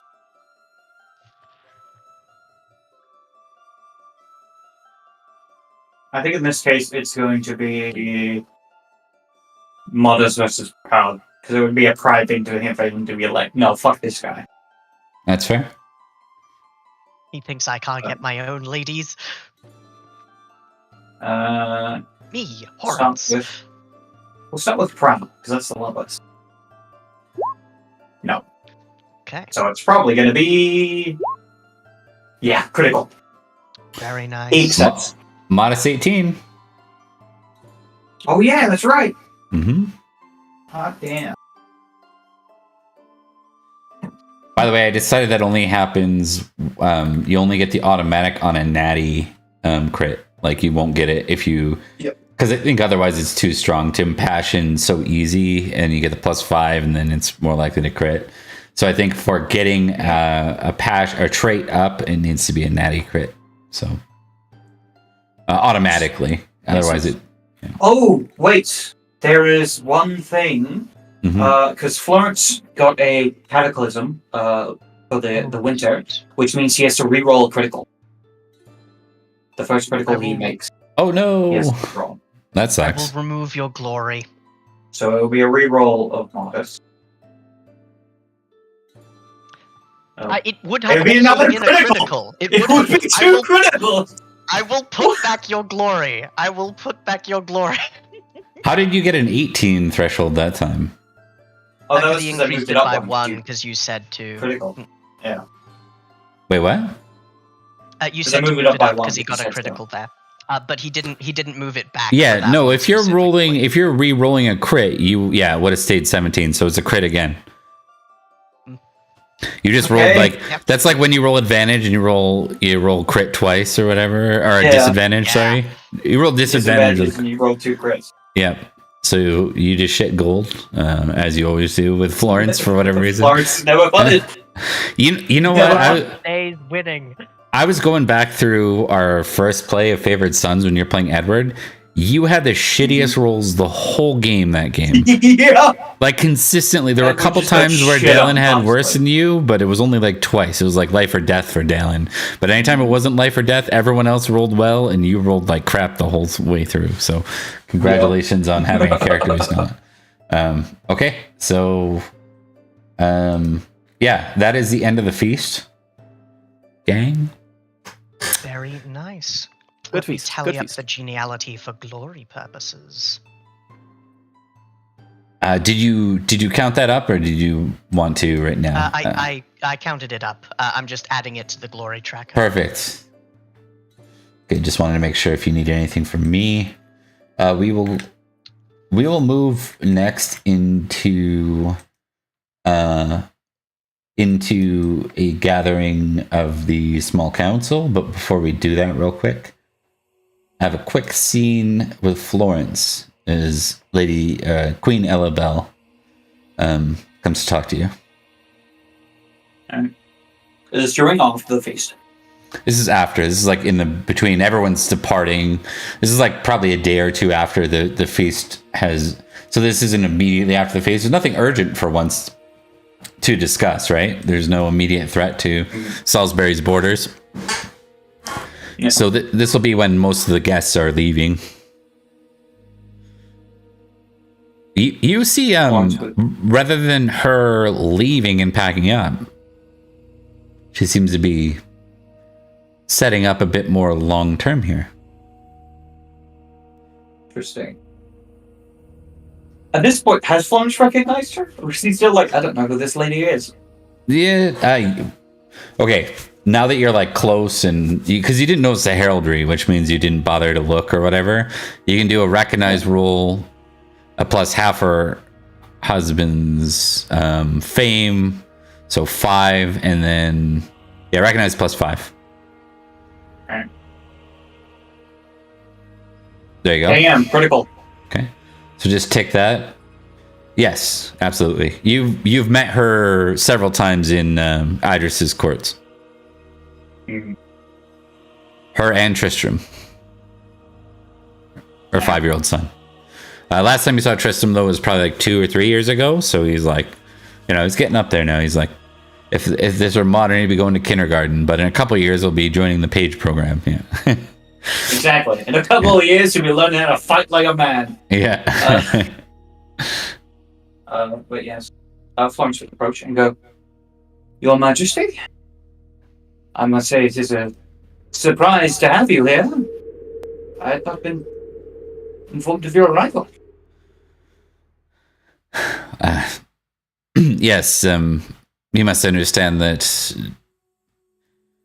King Idris doesn't wish to provide such orders through messengers that might be intercepted in between borders. I see. She presents Right on. an envelope your way. Takes the envelope. Looks around for a moment before actually opening the seal and quickly scanning it. You're being called to serve. She's not saying this, you're reading it. You're being called to serve in Summerland this year. Does it say in what capacity? It suggests that they expect an invasion from Nanteleod's armies. Okay. Has he got a location of where he's going, or is it really just to return home? Back to Wells for now.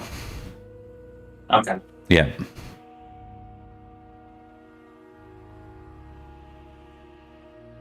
Right, he simply looks through and goes, I see. Well then, I am at my king's command. I take it then you will be taking over well and go. Yes, I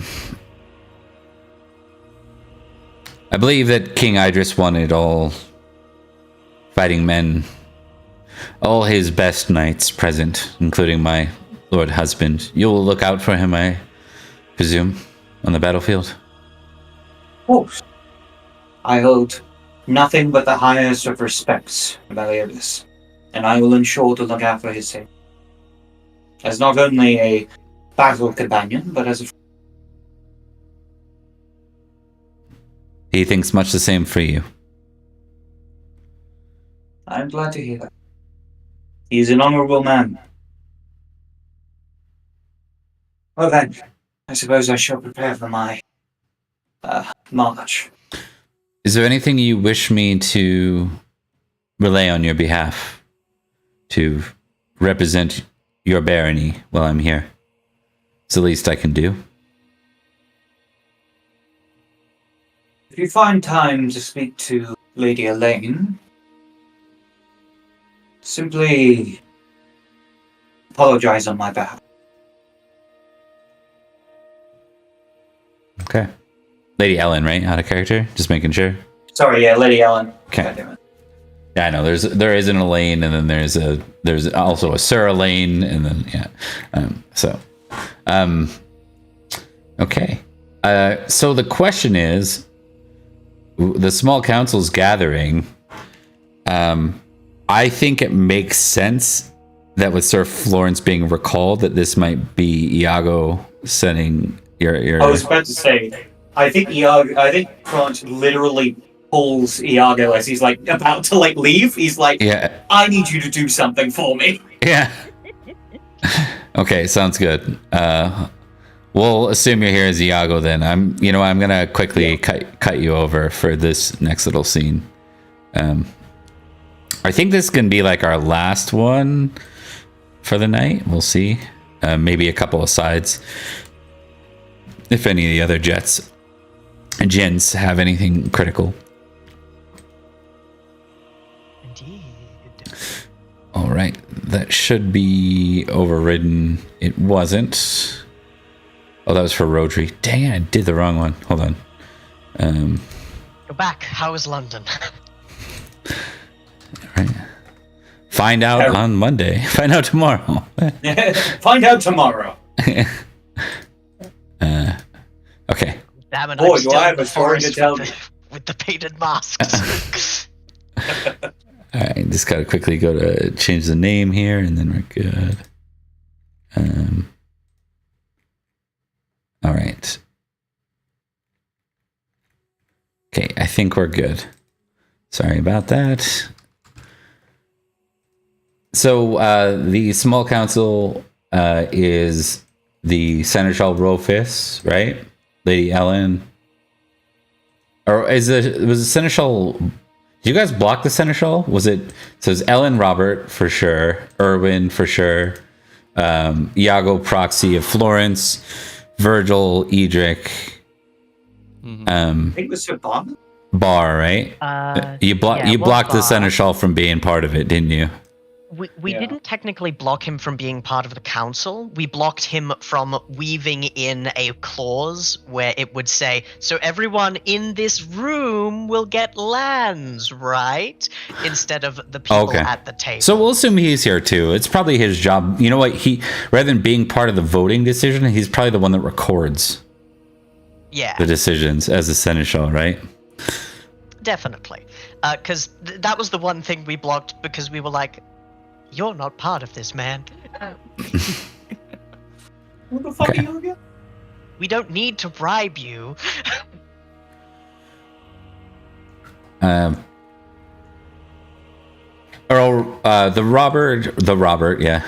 Robert, he's the one that immediately starts the meeting. He says, we have no Saxons immediately at our borders this year. There's no sign of them calling for allies, no announcement of a muster, though we have yet to hear from Dallin. Indeed.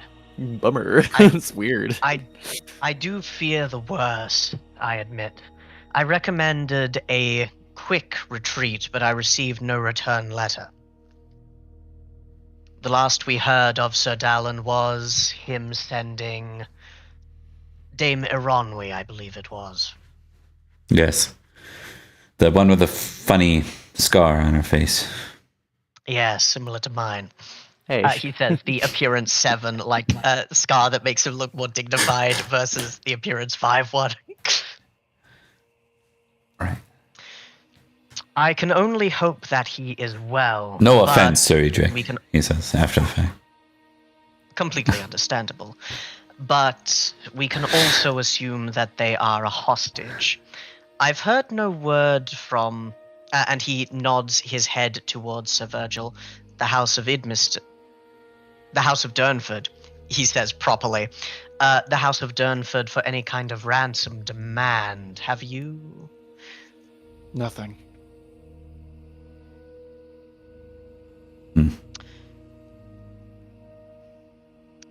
Still, they've taken a great deal of a beating over the past battle. Not as bad as they could have, however. I still recommend putting a decent amount of guards and patrols around our eastern and southern border. I will send a messenger into Wessex to request information on our dignitary, Sir Dallin. Very Would good. be appreciated. Cousin Dallin, though they have been a hermit knight and a diplomat for many years, is an important member of the family. Very well. We will do what we can. I'm sure at worst they're licking their wounds from such an awful defeat as the one we delivered them last year. Indeed. We must discuss next our western border. It seems Yes. that both the Cornish and Gales wish to war with one another over the land that was Summerland. Very little of use there outside of Bath and Bristol, it seems. I suppose Glastonbury, but anyways, I say we let them, and then with that, Lady Ellen says, if I might just suggest what the recent dignitary from Cornwall has suggested. The Cornish are asking us to show good faith and remain neutral in this endeavor.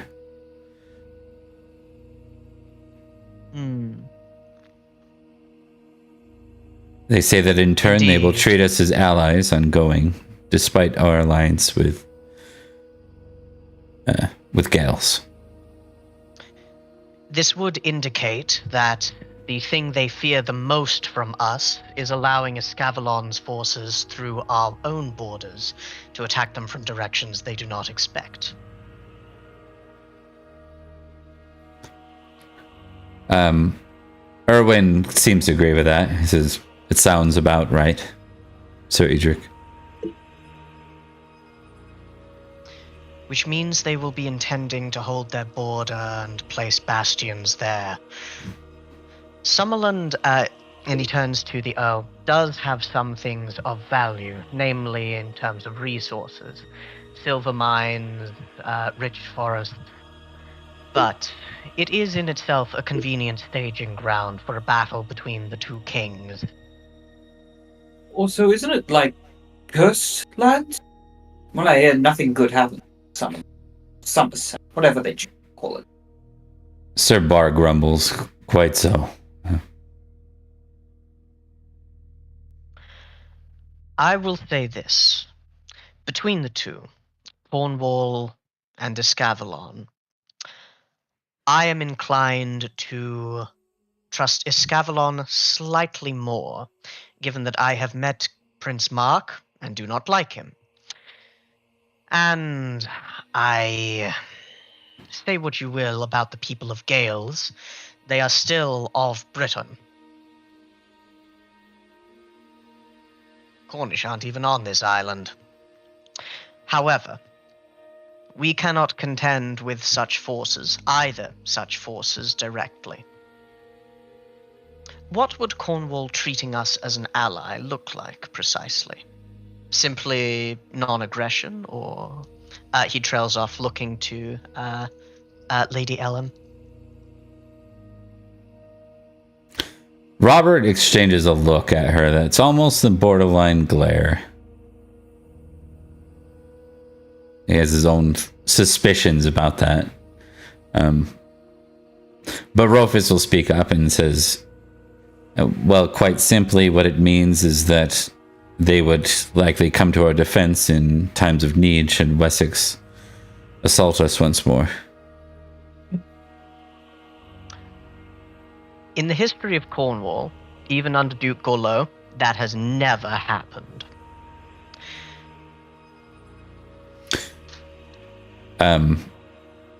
Rufus will counter with, we have also never had a Queen of Lioness as a dignitary within our court. I'd suggest that your heroics on the battlefield, and she looks to Edrich and Virgil, and Erwin, I suppose at this point. If it was Florence, it'd be him too, but have drawn some attention to Salisbury.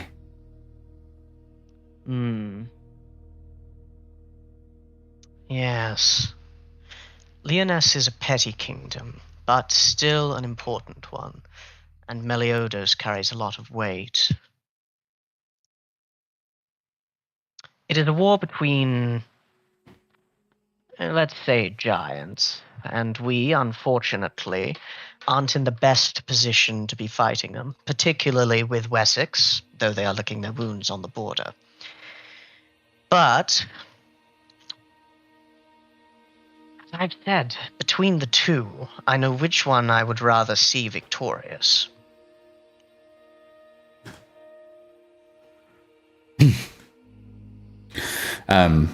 Erwin will say, enough to exhaust our own resources to see it through, and to create an enemy out of a potential neutral party, if not an enemy. Make no mistake, I'm no friend of the Cornish, but I'm not quick to get involved in a war that doesn't involve the Saxons.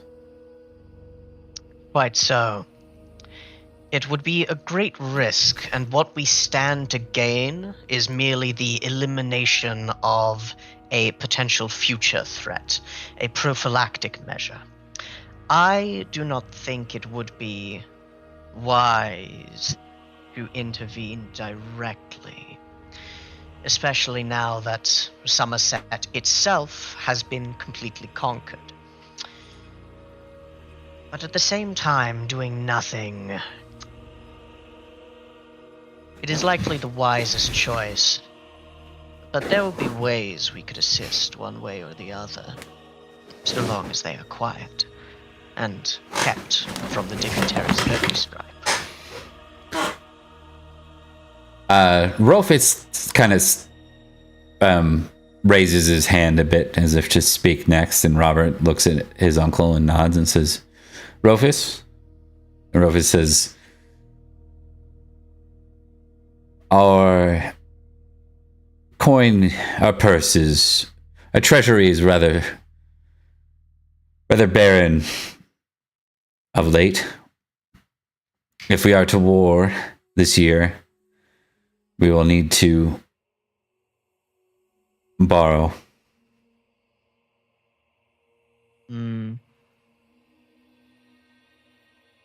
There are rumors that Gales and Cornwall both are looking for mercenaries, though it seems unwise. I expect it will be hard to keep some of the more glory-hungry and younger knights away from the battlefield. As far as borrowing, there are only a few of our neighbors we can trust to handle that sort of thing, and being in debt to them would be curious. Silchester would be the best bet.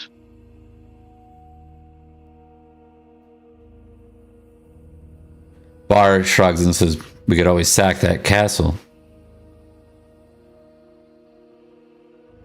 We could indeed. The one in the forest? The one that holds the rumored royal treasury, guarded by bandits and remnants of the king's men. Bar nods. Yeah, that one.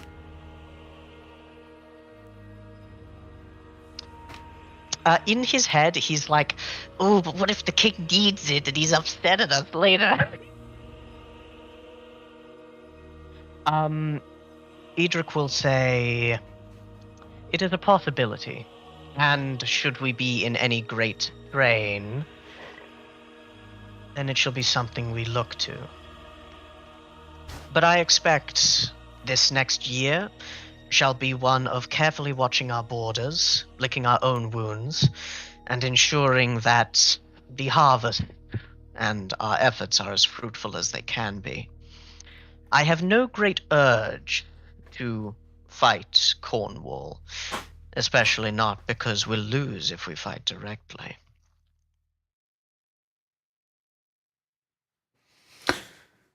Yes, I believe you have it right, Edrich. And Rolfus, please inform our vassals that I will be making my lordly duties. It's time that the Earl Progress begins once more. You all know that to mean taxes. Oh joy. boy.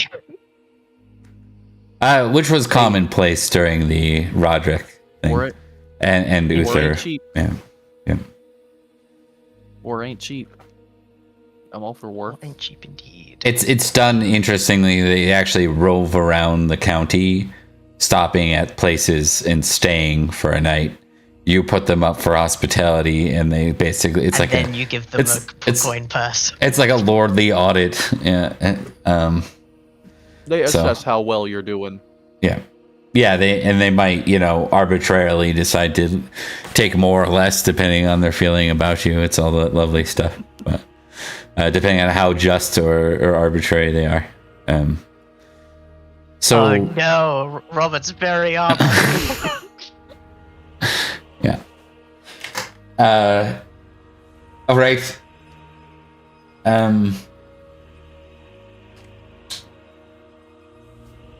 With that, Erwin will say, are there any other matters to discuss then? It seems that we are restoring our own strength this year. I believe that covers most of the pressing matters. I will ensure that the western borders are watched carefully, as well as any movements of the Saxons. There is one matter, and it is a vague one. Namely that of the barony of the... what was the name of the woods the one Duak had? You can just say Baron Duak's lands. Yes. That's okay. Baron Duak's lands. Where side? Yes, the Wareside 100. Yeah. Of the Wareside 100. I was given unto the impression that he left no true-born heirs, yet there is a knight in the service of this castle who, frankly, is a splitting image of what I imagine him to be, minus 30 years of life and day drinking. I suspect him to be a bastard of some sort. Everyone kind of looks around. No one seems to be aware of this. I could be wrong. Iago, Virgil, you guys can make an intrigue roll. If you happen to crit, then maybe you've heard of it. Or know him.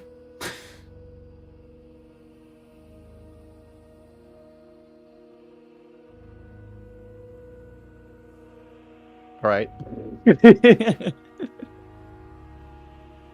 Not good. Not looking good.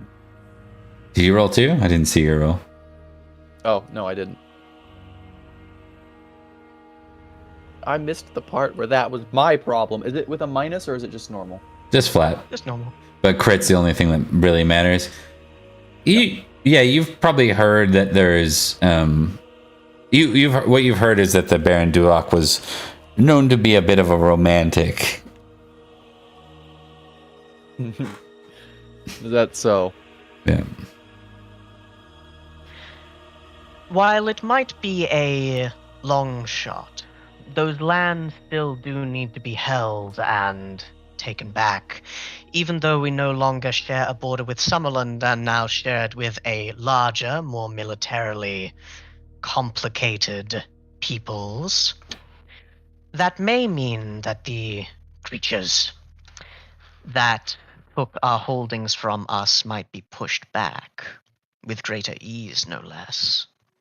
If the Wearside 100 can be restored, that means a good number of logging opportunities and a number of our silver and iron mines back under our control. It's just a matter of finding a seat there and providing the forces necessary to bolster it. Of course, military actions that close to the border open up more complications. Very well. He looks to you, Edrich, and he says, I know this is a bit out of place, but Vagon is close to Wergar. That's a player. Wareside lands. I'll leave it with you to find the legitimacy of this bastard then amongst your staff. If you need the aid of Sir Rofus, please feel free. I will do my best to ascertain the truth of my suspicions. Thank you, my lord.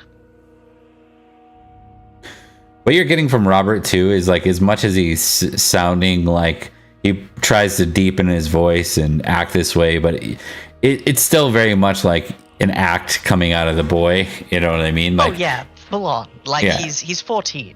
Yeah. Okay. He says, any other matters then? This is very well. We'll call this to a close. With that, he'll stand up and walk out of the room with his uncle.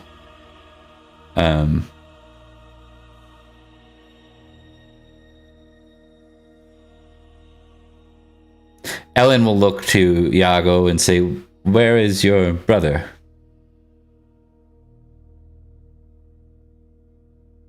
Iago would respond by saying, not really sure. He just pulled me aside and told me to go to this meeting, and then he had somewhere to be. I assume he's heading back to his barony, but I don't know. No one tells me anything.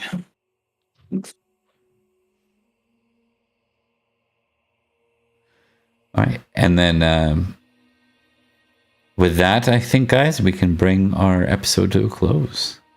This will probably be, since you guys aren't necessarily like mustering for a war, this will probably be another like a year of reflecting on some importance to what your characters want to focus on. So yeah, this might, because I just had an idea for something that I want Virgil to do. All right. I know what I Awesome. want Edrich to do. All right. We're going into the forest. We're taking all of the kidnapped children back. By God, we can't let these interlopers keep stealing our kids and replacing them with evil creatures. All right. We will quickly go ahead and bring this to a close. We're going to do some outros. Thomas, if you want to go first, sir. Hello and goodbye. My name is Thomas, and I have been playing Marshal Edrich, now Baron of Vagon and the surrounding areas.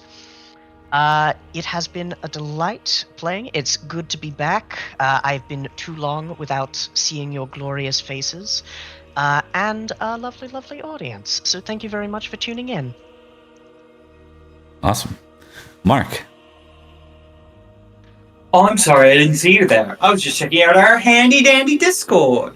By the way, did you know we have a Discord? Come check us out. Lots of fun things on there, such as memes, shitposts, and animal pictures. As well as notifications on whenever we go live, as well as new projects we are doing. Speaking of new projects, I am currently working on a new project that will be released very soon, called House of Tremere. A Vampire the Masquerade game set in 1999 around a chantry of Tremere within a city trying to survive the end of the world. So if you think that sounds interesting, why don't you join us on the date that we start streaming that? Stay tuned for new updates, but it will be running. The American time is difficult because I don't always remember it. There will be an update with the EST time. I think it's 8 Eastern, if I remember, 5 Pacific. I think that's around. 8 p.m. EST on Wednesdays. But yes, I also run another Vampire the Dark Ages campaign tomorrow at 6:30 AEST. Other than that, I have been Sir Florence of Idmiston, Baron of Axe, Trader to Salisbury. And looking forward to what happens next. Ready for some war. Does 1999 as a year have any significance to you and I, Mark? It may or may not. I'm not sure. It might be. I think we're the same age, so I think it should. I think it should be. There was a couple talks about the campaign being about going back, about trying to stop me from being born. Yes. But we'll see how things go. Rare occurrence of paradox appearing in a non-mage game. Liam. I think you'd actually have to go back to 98 in order to stop me from being born, honestly. So, hi everybody. I am Liam. I played Baron Virgil, the Devices, the undisputed Baron of Devices. Well, that's not actually, that might not be true, but I'm very excited for seeing the new places this will go, and also seeing what happens in the next 3 years as my first PC's eldest son comes of knighting age. So, lots of big things happening. Anarchy's been a lot of fun, and it's really exciting to see all the threads start to kind of tighten as we get closer and closer to the next era. Indeed. Yes, and the threads are indeed closing. I'm Bob. We run here Salisbury on Sundays, Somerset on Tuesdays, and over in Gales on Fridays. But those games, of course, are all over the place and interacting with each other now. So we'll see how that goes. Join us tomorrow if you'd like to see what's going on in a Saxon occupied Londinium for some Open Pendragon.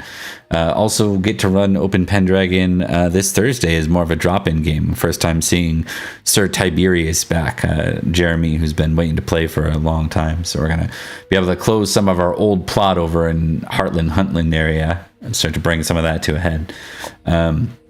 Yeah, other than that, I'm part of Mark's game over at the Cat's Meow when the Tremere game starts up. Take a look for that. We're all very busy, and we all got a whole bunch of different projects we do with each other. I'd like to encourage you to join our Discord if you have not, and you liked what we do here. That way you get notified when we do go live and we do all that. Thank you very much for watching, and stay tuned for a second as we raid out.